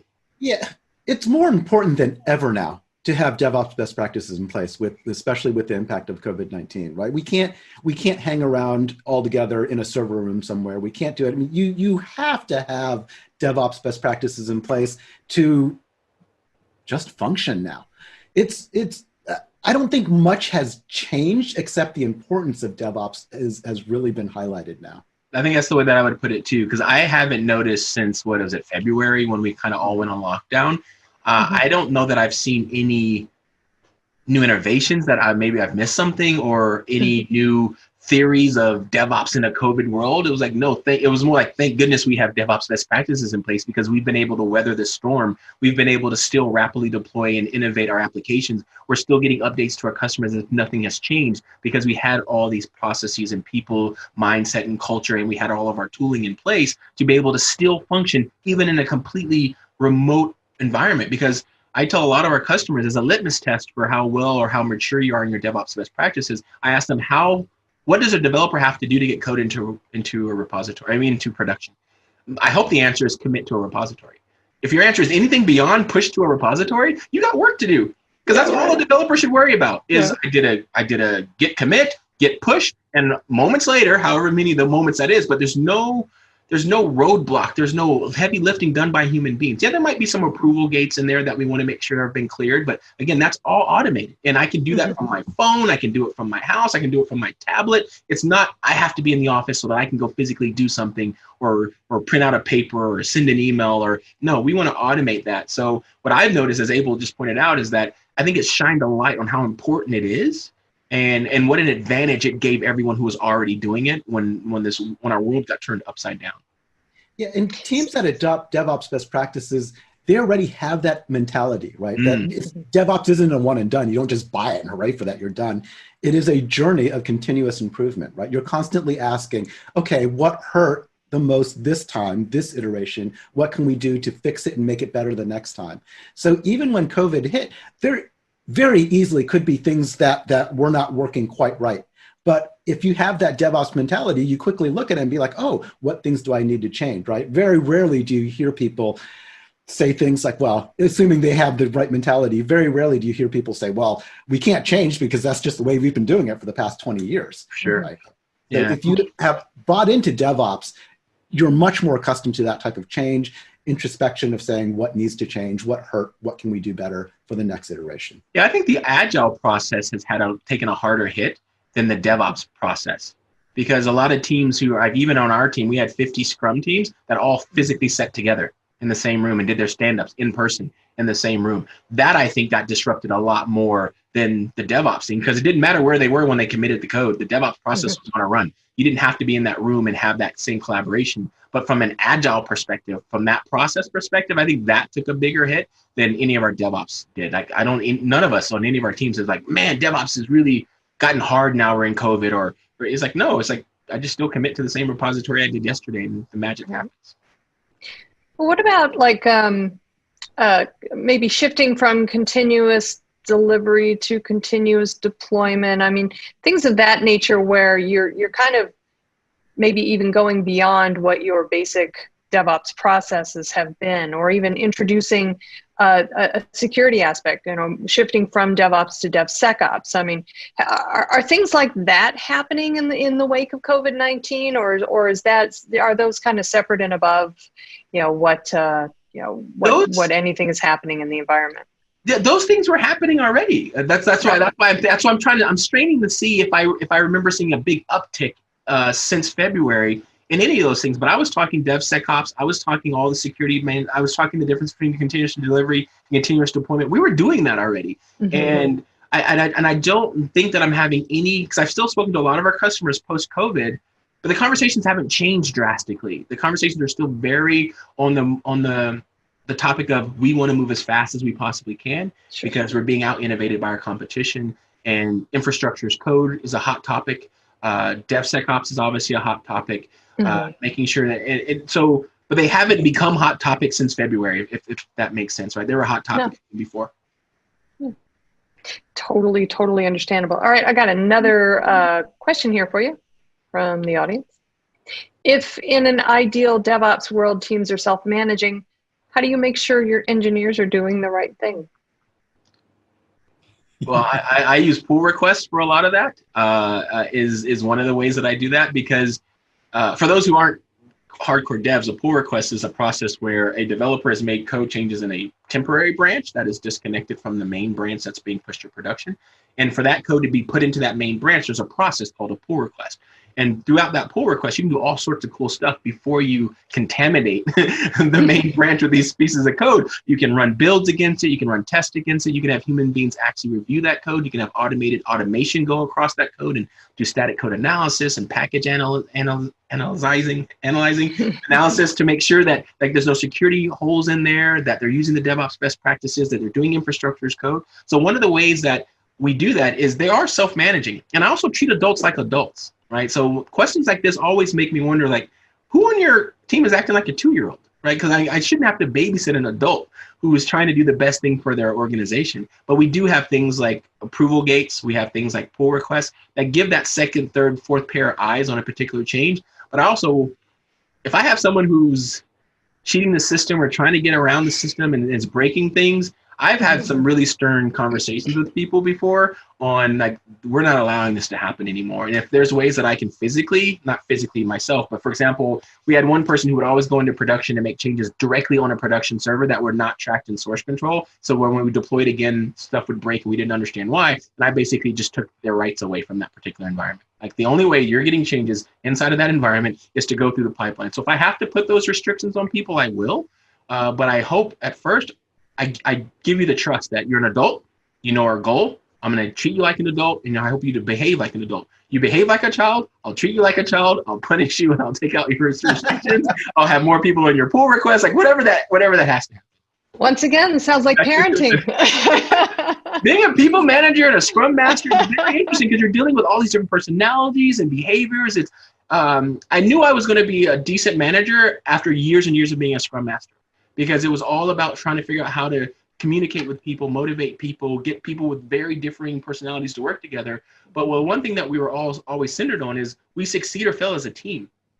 You don't succeed or fail as an individual. When that application crashes, or whenever you can't place an order on a website, you're not thinking to yourself, man, that's Donovan probably did that. You're like, that company is no longer good, and I'm going to go to another company. So when you think like a team, when you work like a team, when you succeed or fail as a team, a lot of that stuff goes away. You need your team to gel and have each other's back. And that's when I don't have to worry about all these policing and putting stuff in the way. But I've had some really young developers that are fresh out of school and just don't know better, that we've had to go in and lock them out of environments until they understood. And they were upset at the moment, but then they started to realize, okay, I understand why they did this to me. I understand why this is far more reliable a way for us to do deployment. But if you're having that kind of stuff, literally start locking them out of the environments for which they're causing problems, and giving them the only one path to production is through the proper process and pipeline that we have in place.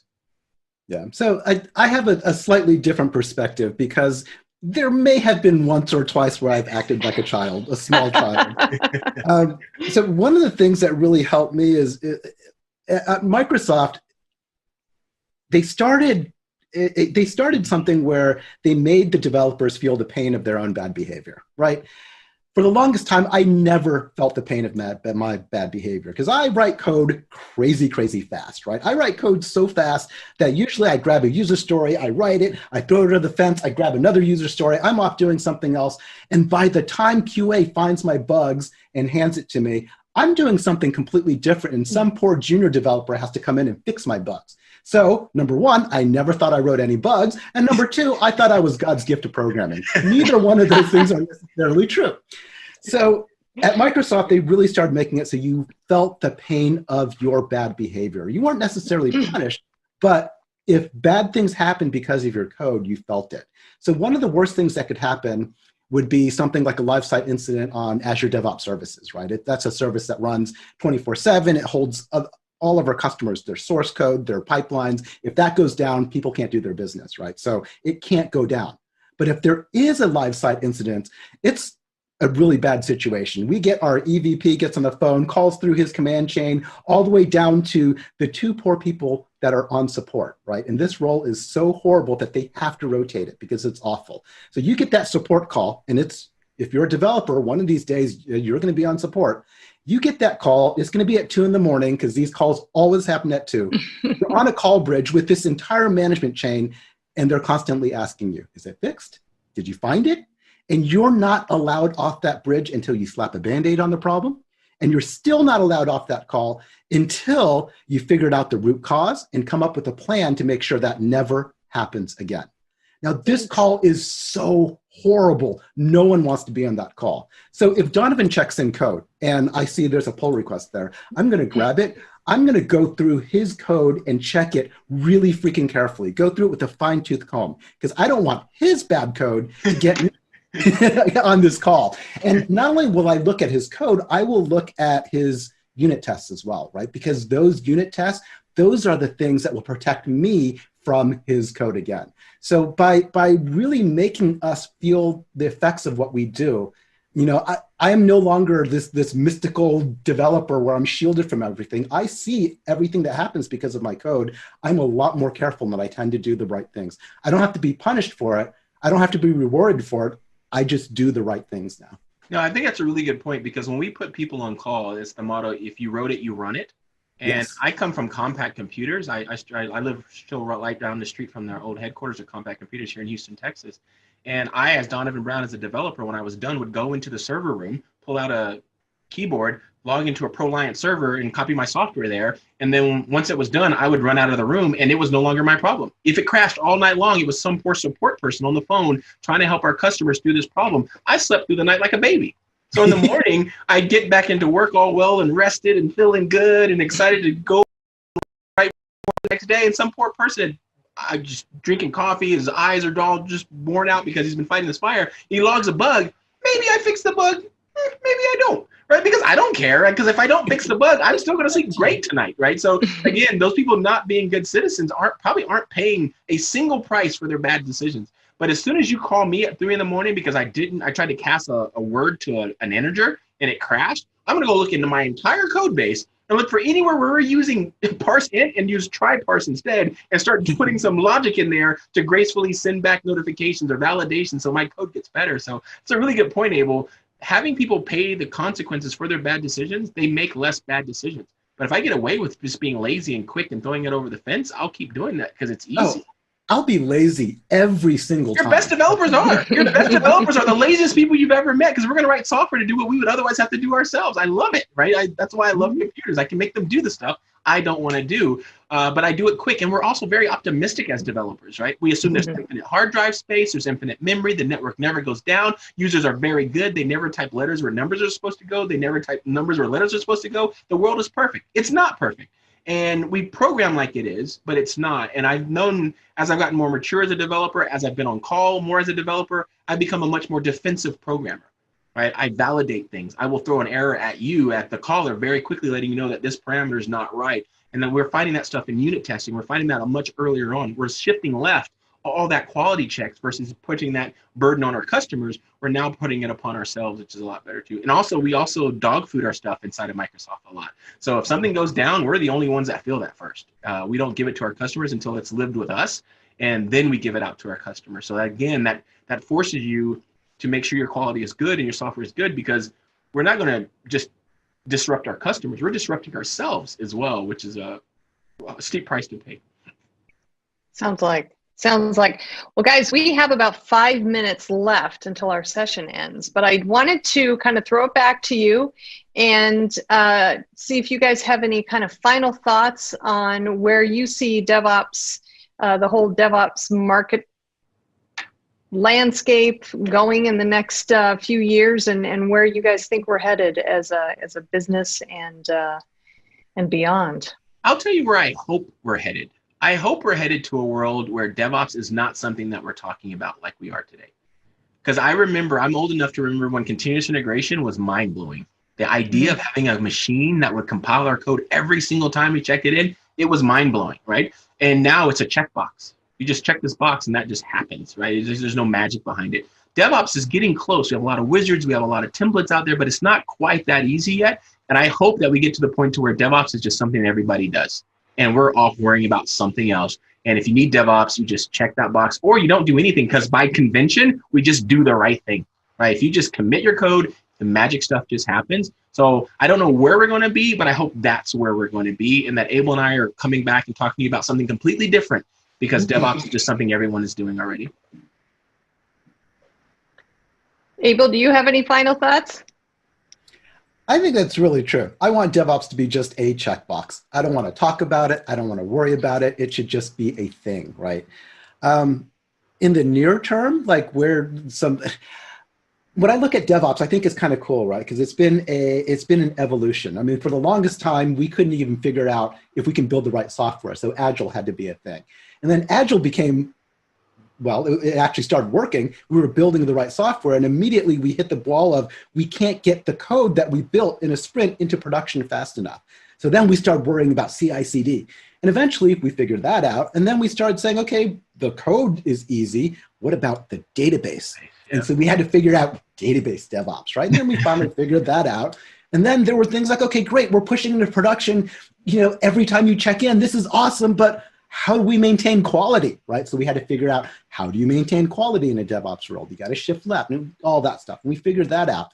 And recently people started worrying about things like security. Okay, we can do all that. What about security? How do we maintain security? So DevSecOps is a big thing as well.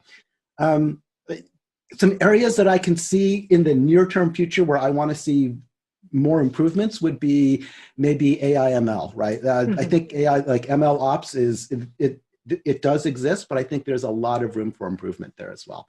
So hopefully in the short term, that's what we'll see. And then in the long term, it's just a checkbox, or like Donovan says, not even a checkbox. It's just a thing. You check your code in and automatically it just behaves the way it's supposed to. Aren't you guys worried you'll be out of a job then? No, trust me, there's no limit to the problems people have that we're going to go and fix. Because I wasn't always talking about DevOps. I've been writing cloud software since 96 or something, right? And I wasn't talking about DevOps in 96. Right. I'm talking about it now. And in 10 years from now, I'll be talking about something else. So not at all. Not at all. I love DevOps. It's been great, and I'm excited. And I think we still have a lot of cool stuff we can do about it. But like continuous integration shouldn't be something that I hope 10 years from now that we're talking about at this level.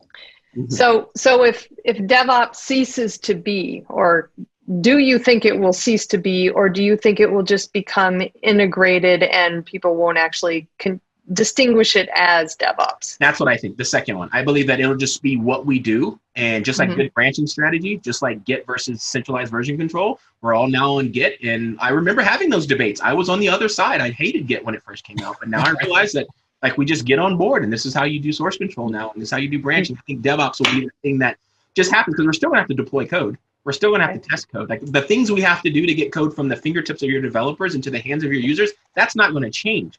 But I just hope it's not something that we're consciously thinking about. I hope it's just something that happens in our subconscious. Excellent. Well, Donovan Brown, Abel Wang, thank you so much. What a great conversation. I really enjoyed this. Good. I hope we can do this again soon, very soon. So do I. Thank you so much for having us. All right, everybody, please stay tuned. We've got lots more DevOps experience coming up. Lots more great presentations from some very, very smart people. But until then, I do want to, again, thank Donovan Brown and Abel Wang for joining me today on this fireside chat. So, guys, please feel free to move on to your next presentation, or your next, I guess, next fireside chat, maybe. So, but thanks again for joining me. I appreciate it. My pleasure. Take care. Thank you.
Hey everybody, happy Tuesday.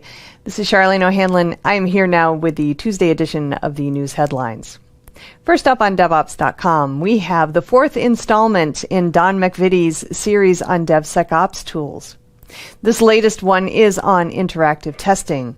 It follows his previous posts on static analysis, secure composition analysis, and dynamic scans. And as with the others, it's a deep dive on the technology, what it's most useful for in DevSecOps, and how it best fits into the DevSecOps toolchain. Don also includes a list of things to look for when choosing an interactive application security testing solution. And this and the other articles in the series stem from work Don has done with the Accelerated Strategies group in the DevSecOps tools space, and it's definitely a worthwhile read. We also have an article on ways organizations can continue to support remote DevOps teams. It's no secret that the shift to remote work at the top of the pandemic forced many organizations to do what it took to ensure their employees could remain productive away from the office. Now, as it's looking more and more like work from home is going to be a permanent, or at least semi-permanent for many, organizations need to create a framework for supporting and managing employees remotely. That includes providing them with the tools they need to be productive while keeping them safe. In the remote work environments, disruptions to application performance and security issues are more likely to occur, and DevOps professionals need to be equipped to identify and correct them quickly. Teams must have the right tools to support to remain operational, communicate effectively across departments, and neutralize threats. This article offers up 3 ways that organizations can help ensure teams remain safe and can reap the benefits of working remotely in the form of more independent and focused work and that ever-elusive work-life balance. In news, Covet has added value stream management capabilities to its DevOps platform, designed specifically for building Salesforce applications. In the wake of the pandemic and the difficult economic times we've settled into, more organizations are focused on ROI in everything they do, and that includes DevOps projects. And more organizations are turning to SaaS applications to support their employees who are now working remotely, as well as to kickstart their digital transformation initiatives. Rather than develop entire applications from the ground up, many organizations are employing low-code tools from Salesforce and others to extend their current platforms, such as their CRM system. The value stream management capabilities added by Covet include support for the scaled Agile framework for building complex applications more efficiently. It also provides the ability to synchronize stories from Ciara and Agile planning boards. There are lots of other capabilities, so please check out the article for the full lineup. Over on Container Journal, IBM has made available the Quick Start for IBM Cloud Pak for integration based on the OpenShift platform available on the AWS cloud. The new offering was announced at the ongoing AWS reInvent 2020 virtual conference. Quick Start has been available on the IBM cloud for some time, and the company is planning to support other cloud environments soon, including Microsoft Azure. Basically, what the technology does is it makes it easier to deploy IBM middleware encapsulated in containers on the AWS cloud. And that could include things such as API integration and application integration to messaging, event-driven publish-subscribe tools, and file transfer capabilities. With a Quick Start offering, IT teams will also be able to deploy and manage both applications constructed using microservices and legacy monolithic applications, all of which can access the same middleware capabilities. That can be especially helpful for hybrid IT environments, which are growing ever more popular. All right, over on Security Boulevard, we have an article that looks at the need for targeted security awareness training as attacks themselves become more targeted. We've been reporting a lot about the rise in phishing and other social engineering tactics during the pandemic, as employees are working remotely full-time and their systems may not be as secure as they might be in an office setting. Well, those threats have evolved to targeted attacks, those that are directed at specific people within an organization, say a researcher or a scientist if a hacker wanted to filch intellectual property, for example. A one-size-fits-all approach to security awareness training does not work in these targeted environments. Instead, organizations need to create targeted awareness training to combat these threats. This article offers up some examples that help illustrate the targeted approach, and frankly, they make a whole lot of sense. Check out the article and read the examples for yourself. And finally, we have an article written from a hacker's point of view, which offers up some real advice to help protect mobile devices and keep information safe. Trojan apps, insecure Wi-Fi, and even reading on-screen alerts such as one-time passcodes are all ways that hackers can do harm to mobile devices. This article talks about these and other ways mobile devices are vulnerable and offers some simple yet effective advice to keep them safe. With more people using their mobile devices to work remotely, it's critical that the same level of care be made to protect them against threats and threat actors. All right, that's all I have for this edition of the news headlines. Please check back on Thursday when I'll have a whole new fresh batch for you. Until then, have a great day and stay safe. This is Digital Anarchist. Hey everybody, welcome back to TechStrong TV. I'm Charlene O'Hanlon, and I am here once again with Curtis Minder, who is the CEO of GripSense. Curtis, thank you so much for joining me again. So great to see you again. Yeah, thanks for having me, Charlene. So let's talk a little bit about ransomware, because nobody's talking about ransomware these days. but but specifically, there's been a lot of conversation lately about the idea of whether it's a good idea to just go ahead and pay ransomware if you get pinged by a hacker. But there's also this kind of emerging conversation about whether it's even appropriate to, possibly negotiate the terms of paying a ransomware. So, be interested in hearing your thoughts. And I know that there is along with that, the rise of what they're kind of a new, I guess, career. Right. I hope it's not a career, but ransomware negotiators. So, let's just dive right on in. What do you think about the idea of negotiating when it comes to ransomware?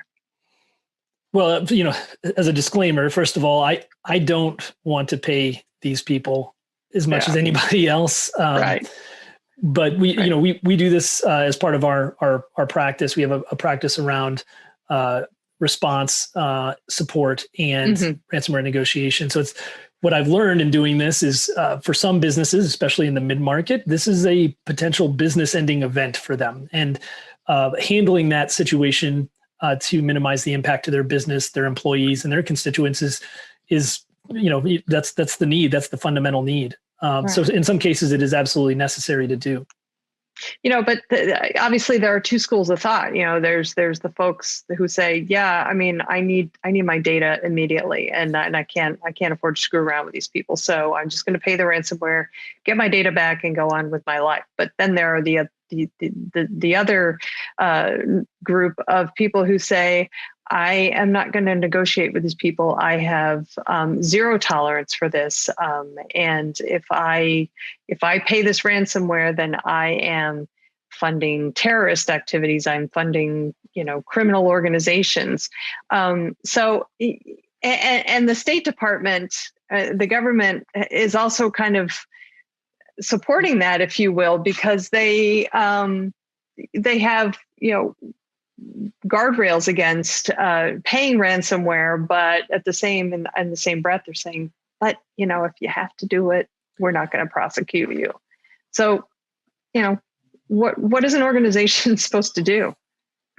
Well, I mean, it is ultimately a business decision, and at the fundamental level, a financial decision for the business.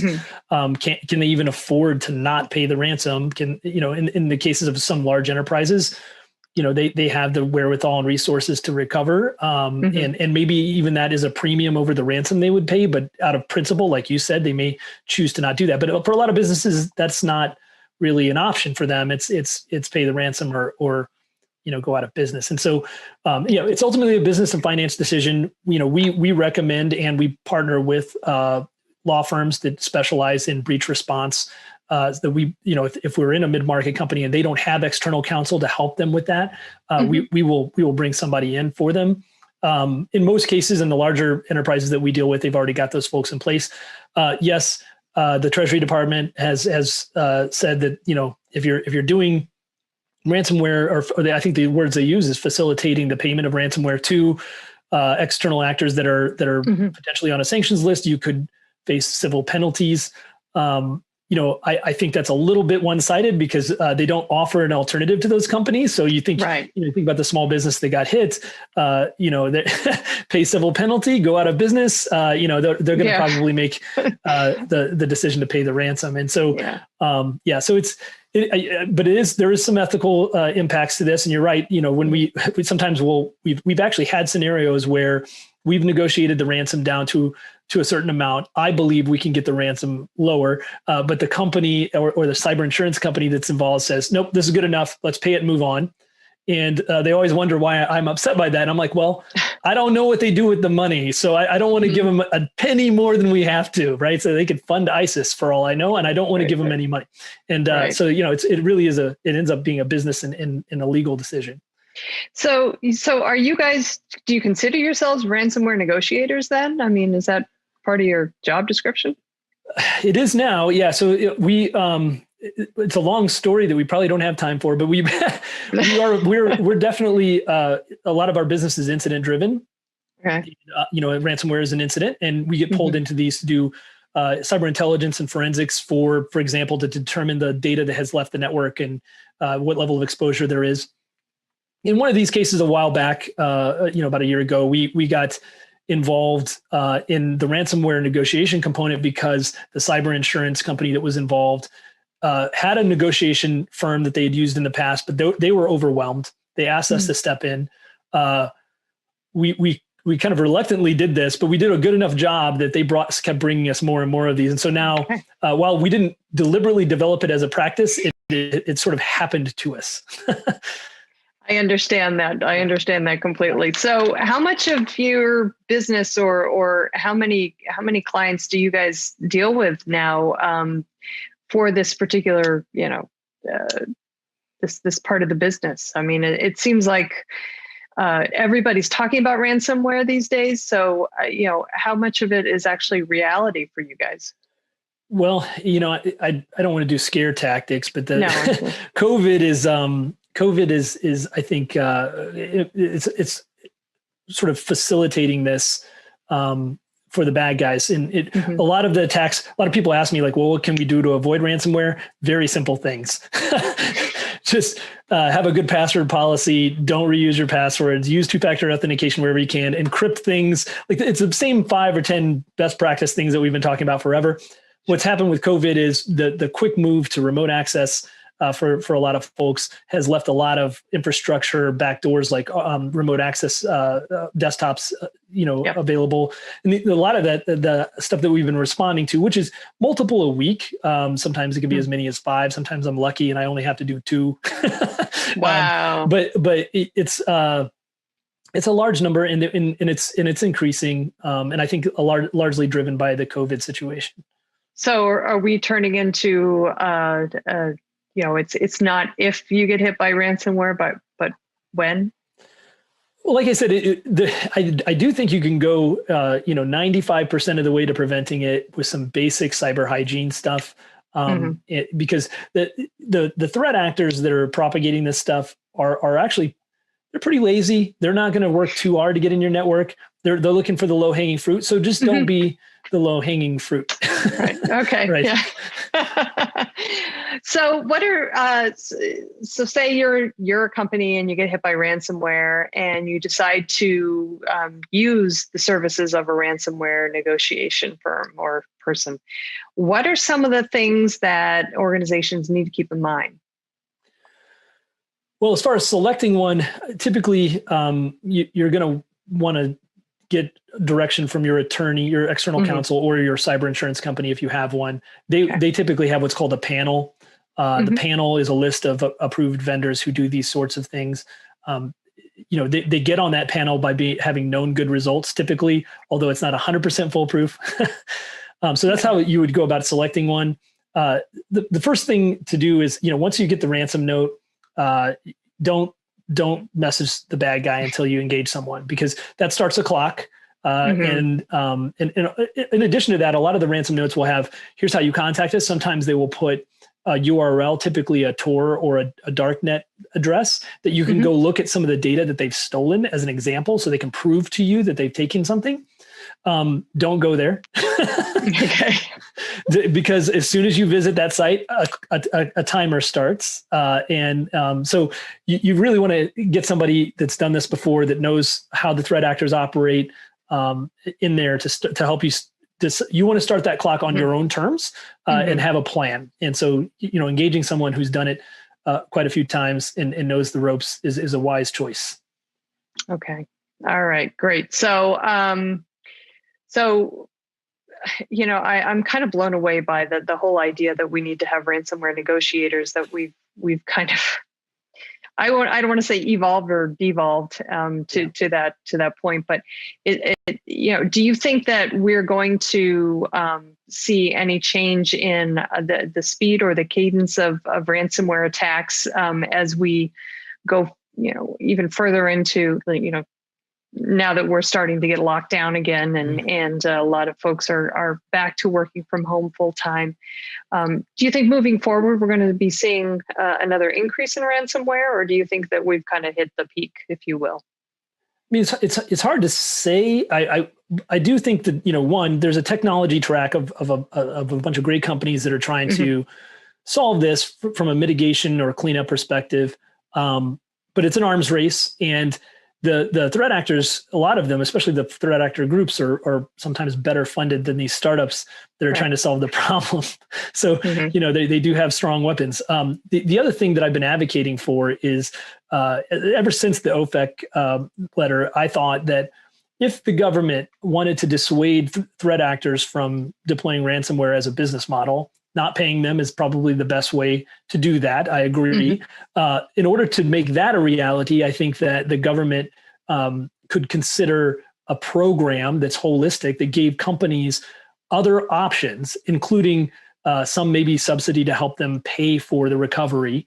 I think there's probably an ROI on this. I haven't done the math, but if you think about the amount of capital that's leaving the US and going to Russia's Bitcoin wallets, and through this particular discipline of the ransomware, I think you could actually come up with an ROI for the government to put something like this together. I think that is the most likely, method of decreasing the amount or the behavior. Okay. Yeah. I often wonder also if cyber insurance companies, if they, just by being in existence, are also kind of a motivator, if you will, for hackers, because they know that 9 times out of 10 their ransomware is going to get paid by these insurance companies. I mean, the insurance companies are definitely doing the do we total the car or do we repair it? And a lot of times they just total the car, and that is right. And I do think also that OFAC announcement was sort of a shot over the bow to say, hey, maybe you should not do that. But I don't know how much teeth it has, right? It's hard to say. Yeah. All right. Well, I think we're going to see a lot more where this came from, unfortunately, and it'll be interesting to see, from an industry and a government perspective, what happens in the coming year regarding ransomware, and if we actually do end up with some legislation that does have some teeth, and we, along with that, have some real law enforcement.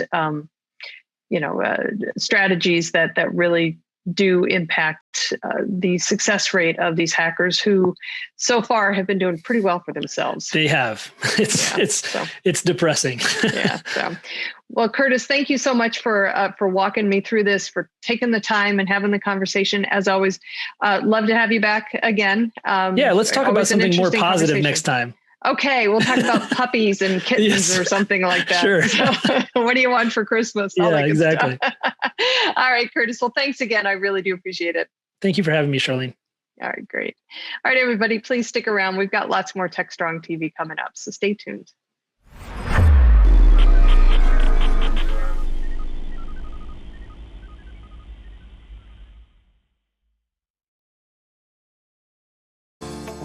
Disruption is occurring across every aspect of IT. Open source, cloud services, DevOps, and cloud-native software architectures are democratizing IT and radically transforming how business is done. The old ways of creating software and doing IT are being replaced with agile, flexible, faster, and cheaper methods, benefiting vendors and users alike.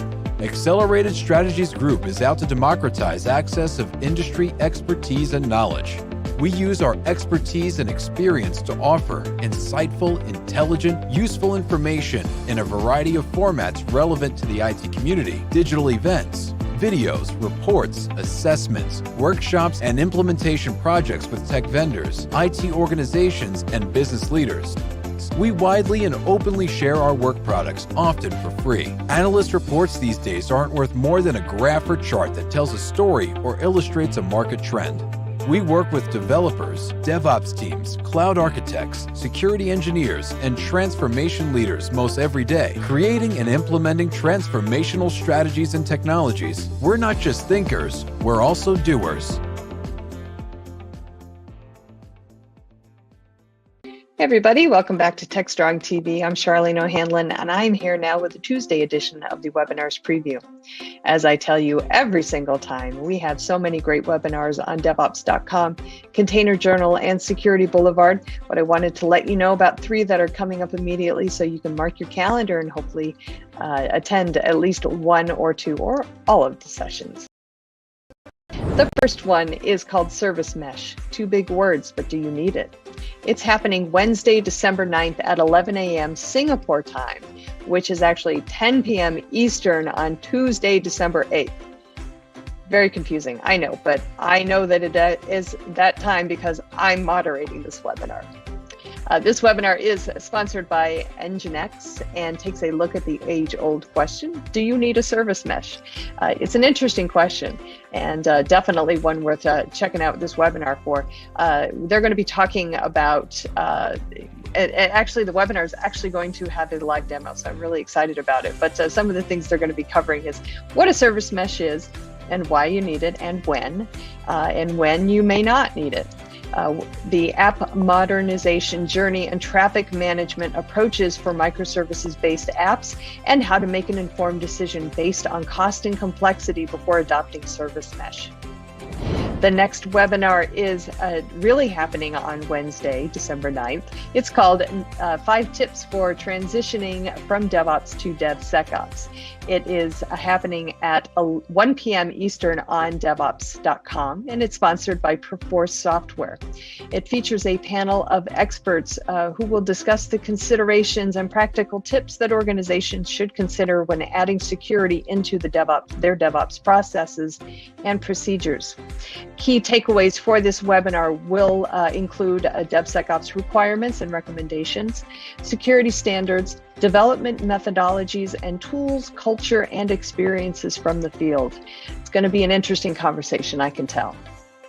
The last webinar I wanted to let you know about is also happening Wednesday, December 9th. This one is happening at 3 p.m. Eastern, and it is on Devops.com also. It is called Couchbase, a cloud-native database for modern workloads. This webinar is sponsored by Red Hat Marketplace, and it is the latest in a series of Red Hat partner webinars. Good stuff. This one is going to be focusing on the cloud-based technology in providing a persistent data layer. As companies are addressing the challenge of database growth by using microservices to modernize their applications. And Couchbase helps by providing a flexible JSON data model to accommodate modern workloads. Going to be some really interesting information presented at this webinar. So it's one that I highly recommend you check out, especially if you're having database growth issues on your site. And I think, that is all that I have for today's webinar's preview. Please check back on Thursday. I'll have a fresh batch for you. But until then, have a great day. Stay safe. All right, welcome back, everybody.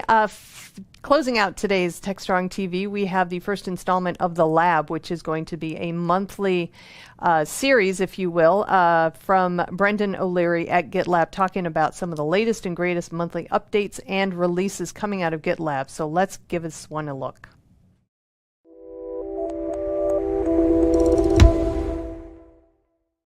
Hello, friends, and welcome to The Lab, a monthly show where we look at all the latest and greatest developments in software development, DevOps, and the cloud. I'm your host, Brendan O'Leary, and I'm coming to you today from a sunny Annapolis, Maryland, on the East Coast of the United States. For those who don't know me, I'm a developer evangelist at GitLab, which means I get to talk to a lot of amazing folks throughout the software engineering space about what it really means to get code shipped to production. As this is our first episode together, I thought I'd share a little bit more about myself. I like to say that I'm not classically trained as a software engineer. I don't have, a computer science degree, but I've always been fascinated with computers and with science. I started my career in more of what you might call like a traditional IT role, working break-fix problems at a company's help desk, setting up Windows NT 4.0 servers, and generally fiddling with things until they were either broken or were working. I got my start in software about 14 or 15 years ago when I helped build a small mom and pop software business into a mature player in the healthcare industry. I spent about 10 years in healthcare software, and trust me when I say it, that physicians and doctors are some of the most challenging end users you'll ever meet. And after that, I spent some time in government contracting. It's basically a requirement if you live in Maryland. And then in 2017, I got the amazing opportunity to join GitLab when we were only about 150 employees. Over the past 3 years, I've gotten to see both GitLab the company and GitLab the product grow. We're now over 1,200 employees in 65 different countries and regions, and the product has drastically changed. It's become an entire DevOps platform delivered as a single application. But that evolution hasn't happened in a vacuum. And being at GitLab has also allowed me to meet hundreds, if not thousands, of our customers, open source contributors, and partners who are all trying to learn how to deploy better products faster. And all of that innovation, well, it feels like it happens in the lab. Even Apple, the largest company in the world and the pinnacle of consumer electronics, has been hosting their virtual events from Apple Park, much of them from a mysterious basement lab. My hope is that this show, The Lab, brings innovation to all of you, creating opportunities to learn from folks across different industries and verticals, and maybe we'll even have some fun along the way too. This show's meant to be interactive and inclusive of your thoughts and ideas. I really want to hear from you. Tell me what you want to learn more about. You can find me on Twitter at O'Leary Crew, and my DMs are wide open. Tell us what we've missed, what we should be talking about, or where we got it wrong. And if you have a topic you'd like to see on another show, you can send it to me there or at hi@labwork.dev. Today, I have just a few topics I want to talk about in our first episode. First, since we're going to be doing the show once a month, I thought it'd be great to talk about what's new in GitLab. Every month on the 22nd, we release a new version of GitLab. You can set your watch, or I guess in this case, your calendars to it. And November was no exception. After talking about the latest GitLab release, we'll talk about the big industry event last week, KubeCon Cloud Native Con North America from the CNCF, as well as an interesting survey those folks just released. And then I want to take just a minute to talk about CI/CD in general. A lot of folks I talk to are hitting very common roadblocks when it comes to implementing full-scale CI/CD. And I want to just share a few thoughts on that. Lastly, I'll invite you all to a CI community day that my team is hosting so that we can all get together and talk about our successes and challenges with modern CI practices. Just on the 22nd of November, GitLab released version 13.6. And as one of my favorite GitLabbers of all time likes to say, it was easily the best release ever. If you want to get all the details of this or any GitLab release, the best place is really our blog. Our product team painstakingly compiles and edits a fantastic blog post for every release, detailing a lot of the amazing additions, both from GitLab engineers and our open source contributors. And honestly, the easiest way to find that blog is probably just through Google or searching. If you just search for GitLab 13.6 or any other release number, you'll find the blog post as one of the top results. For 13.6, there's just a couple of features and additions I'd love to highlight. First up is something called Dependency Proxy Moving to Core. As you may know, GitLab is an open core product, meaning we have a fully open source version that is licensed under an MIT license, and then we sustain GitLab the company with our proprietary version, sometimes called GitLab EE or GitLab Enterprise. This is a fairly common model in open source these days, but I'm especially proud of how GitLab looks at it. Using a lens that is called buyer-based open core, features go into tiers depending on who the buyer of that feature might be.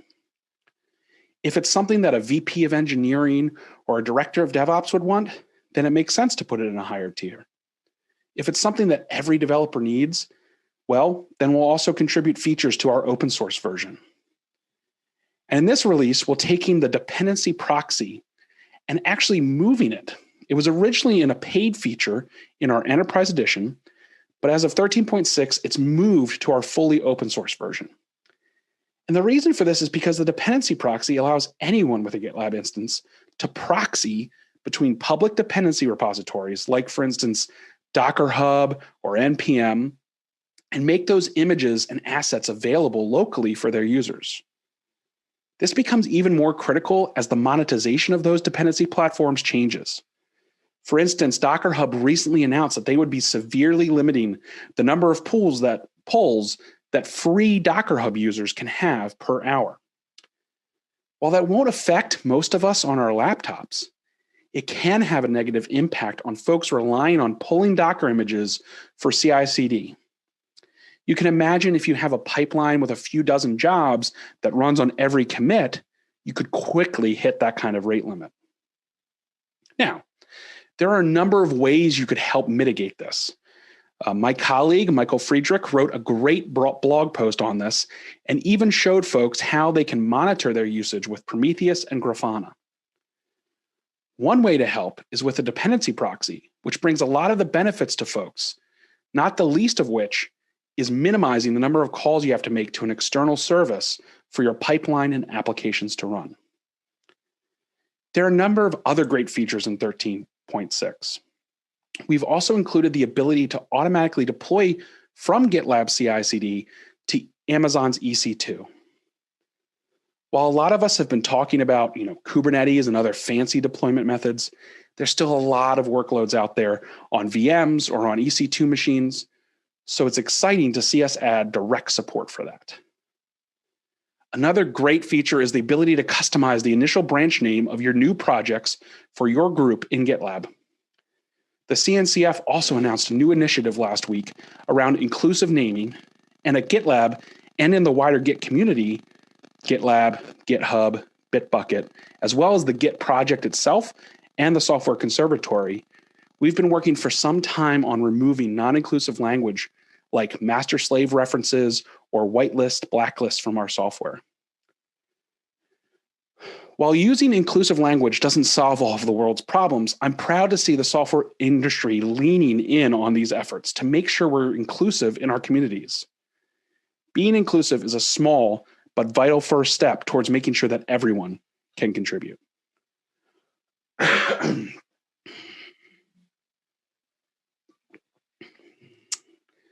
And last but not least, I want to give an update on a couple of key acquisitions GitLab made a few months ago.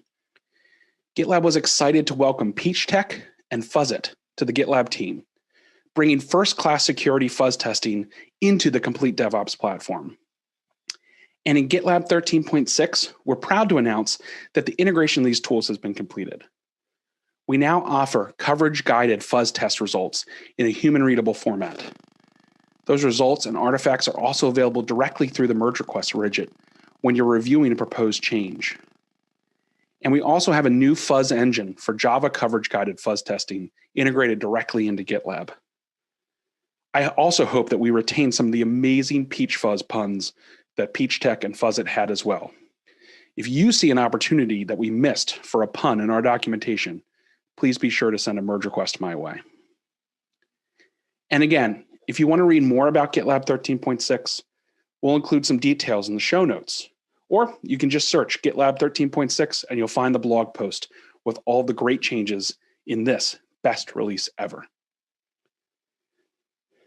And speaking of the best version of things, one of my favorite conferences every year has to be KubeCon. Even though the North American edition of the conference had to be virtual this year because of the pandemic, I'm always excited to learn all that I can about the amazing things going on in the cloud native community.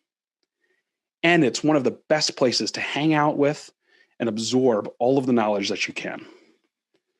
It was especially interesting to me this year because I've had the pleasure of serving on the board of the CNCF ever since my previous boss and all-around awesome friend, Priyanka Sharma, took over as general manager of the CNCF. It's been great to see some of the behind-the-curtain activities leading up to KubeCon, but also to see that I can still be surprised by the amazing creativity and passion of the cloud community. If you didn't get a chance to catch KubeCon last week, You'll be able to view a lot of the on-demand content in the platform for some time, and I'm sure eventually much of it will make its way onto YouTube. One talk in particular really stood out to me. Justin Garrison from AWS, who, for those who don't know him, was previously on the Disney Plus team before moving to AWS, put together what I have to believe is the best produced tech talk I've ever seen. You can find a lot of the animations he made for it already on his Twitter, @Rothgar. And if you didn't see the talk, I encourage you to seek it out. Not only did it have animations, In-N-Out Burger, and drone footage, but it was also a great story. My 9-year-old son even wanted to watch the talk after I told him about it and was enthralled and entertained through most of it. I only really had to skip the deep dive into video content bucket management for him to stay really engaged. It's also especially interesting to me to attend KubeCon each year, as when I joined GitLab in 2017, it was just as Kubernetes was emerging as victorious in the container scheduling battles of the time. GitLab was all in on Kubernetes, integrating our DevOps platform deeply for folks who are deploying to Kubernetes. We've always been in the mindset that you should be able to BYOK, bring your own Kubernetes cluster to GitLab.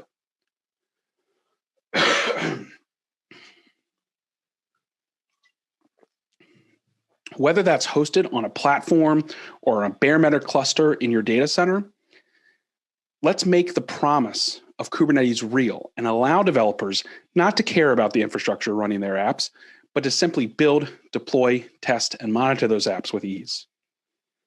But it's also interesting because our SRE and platform teams are currently working on moving a lot of our GitLab.com workloads to Kubernetes on GKE. For those who may not know, GitLab.com, the hosted version of GitLab, is just vanilla GitLab. It's the same code we ship to our users who self-host GitLab. It's the same code that we use to host the largest GitLab instance in the world, GitLab.com. And at that scale, millions of users, tens of millions of jobs a day, hundreds of terabytes of Git data, et cetera, it's fascinating to see the differences that Kubernetes can make in terms of efficiency and effectiveness of all of the shared compute and other resources required to run a system at that scale. In addition to KubeCon, Cloud Native Con, the CNCF also released their Cloud Native Survey for 2020. And if you haven't read it, I highly recommend it. You can find it on cncf.io. Some of the key takeaways that I saw from that survey was the concept of software accelerating to daily or hourly releases is really starting to come true in more and more enterprises. But automation is not really keeping pace with that need. The percentage of those who release software daily or even multiple times a day increased to 29% from 27% last year. Weekly release cycles are still the most common of any cycle, but more than half respondents release either weekly or more frequently. There's also been an intriguing shift away from fully automated cycles, which dropped to just a third of respondents, down from 40% in 2019. In addition, it was interesting to see that the use of containers in production has increased to 92% of folks, up from 84% last year. This represents a 300% increase from the CNCF's first survey in 2016. And Kubernetes usage follows a similar trend.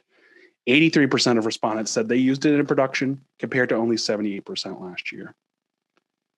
What won't surprise anyone who follows the CNCF closely or has looked at the landscape chart recently is that there's been a 50% increase in the use of CNCF projects since last year's survey. And when it comes to cloud native tools in general, 82% of respondents use CI/CD pipelines in their production environment. 30% use serverless technologies in production. And about the same amount of respondents use a service mesh. And 50%, and that's a 50% increase actually over last year. And about half of all respondents use stateful applications in containers in production. Those are all really fascinating numbers, but it also shows some key issues that still exist. For instance, 18% of respondents to a survey targeted at the cloud native community still aren't using CI/CD in production. You can then only imagine there's a significant number of folks throughout the software industry who are still struggling with CI/CD. What's stopping them? What are the roadblocks? Well, first, I'd like to say that if you have any experience with the types of roadblocks that organizations have preventing them from adopting CI/CD, please let me know on my Twitter or by emailing hi@labwork.dev. I'd love to have you on, or even just have your thoughts on a future episode of The Lab to dive in more. Some of the most common roadblocks I see come down to not any one technical problem, but an overall organizational aversion to change or fear of the unknown. Many folks like to say, well, in our industry, we have X, Y, or Z regulations, so we can't do CI/CD. And these folks, I would say to them, hey, look around at your industry leaders.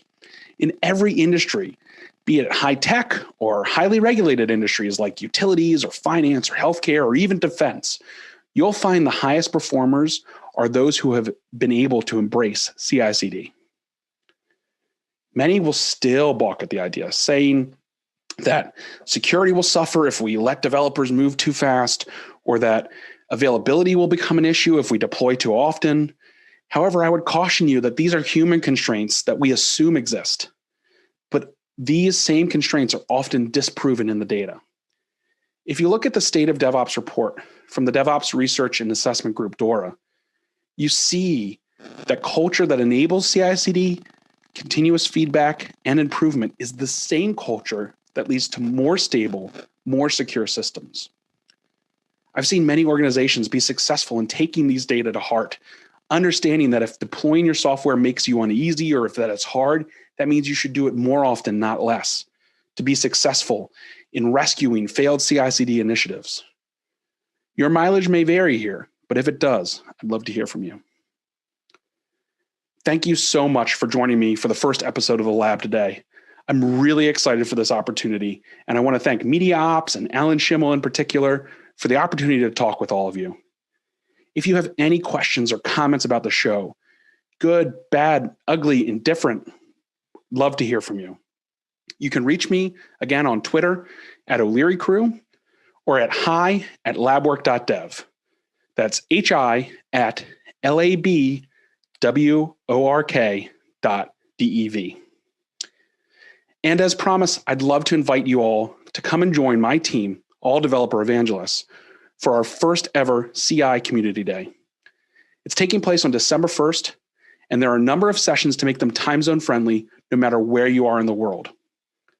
I'll put some details in the show notes, or you can just search for GitLab CI Community Day to read all about it. Personally, I'll be covering the last session of the day, which is at 4 p.m. Pacific time. But again, if you're in another time zone, you can find one of my colleagues who'll be presenting earlier in the day, and you can hang out with them.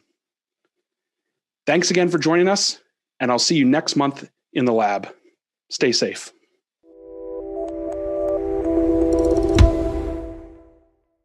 Devops.com is the #1 online destination for DevOps education and community building. Devops.com covers all aspects of DevOps, including DevOps best practices and tools, DevOps culture, DevSecOps, business impact, continuous testing, continuous delivery, and more.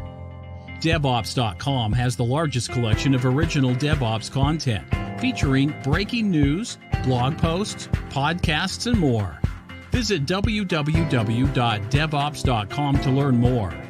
Devops.com, where the world meets DevOps.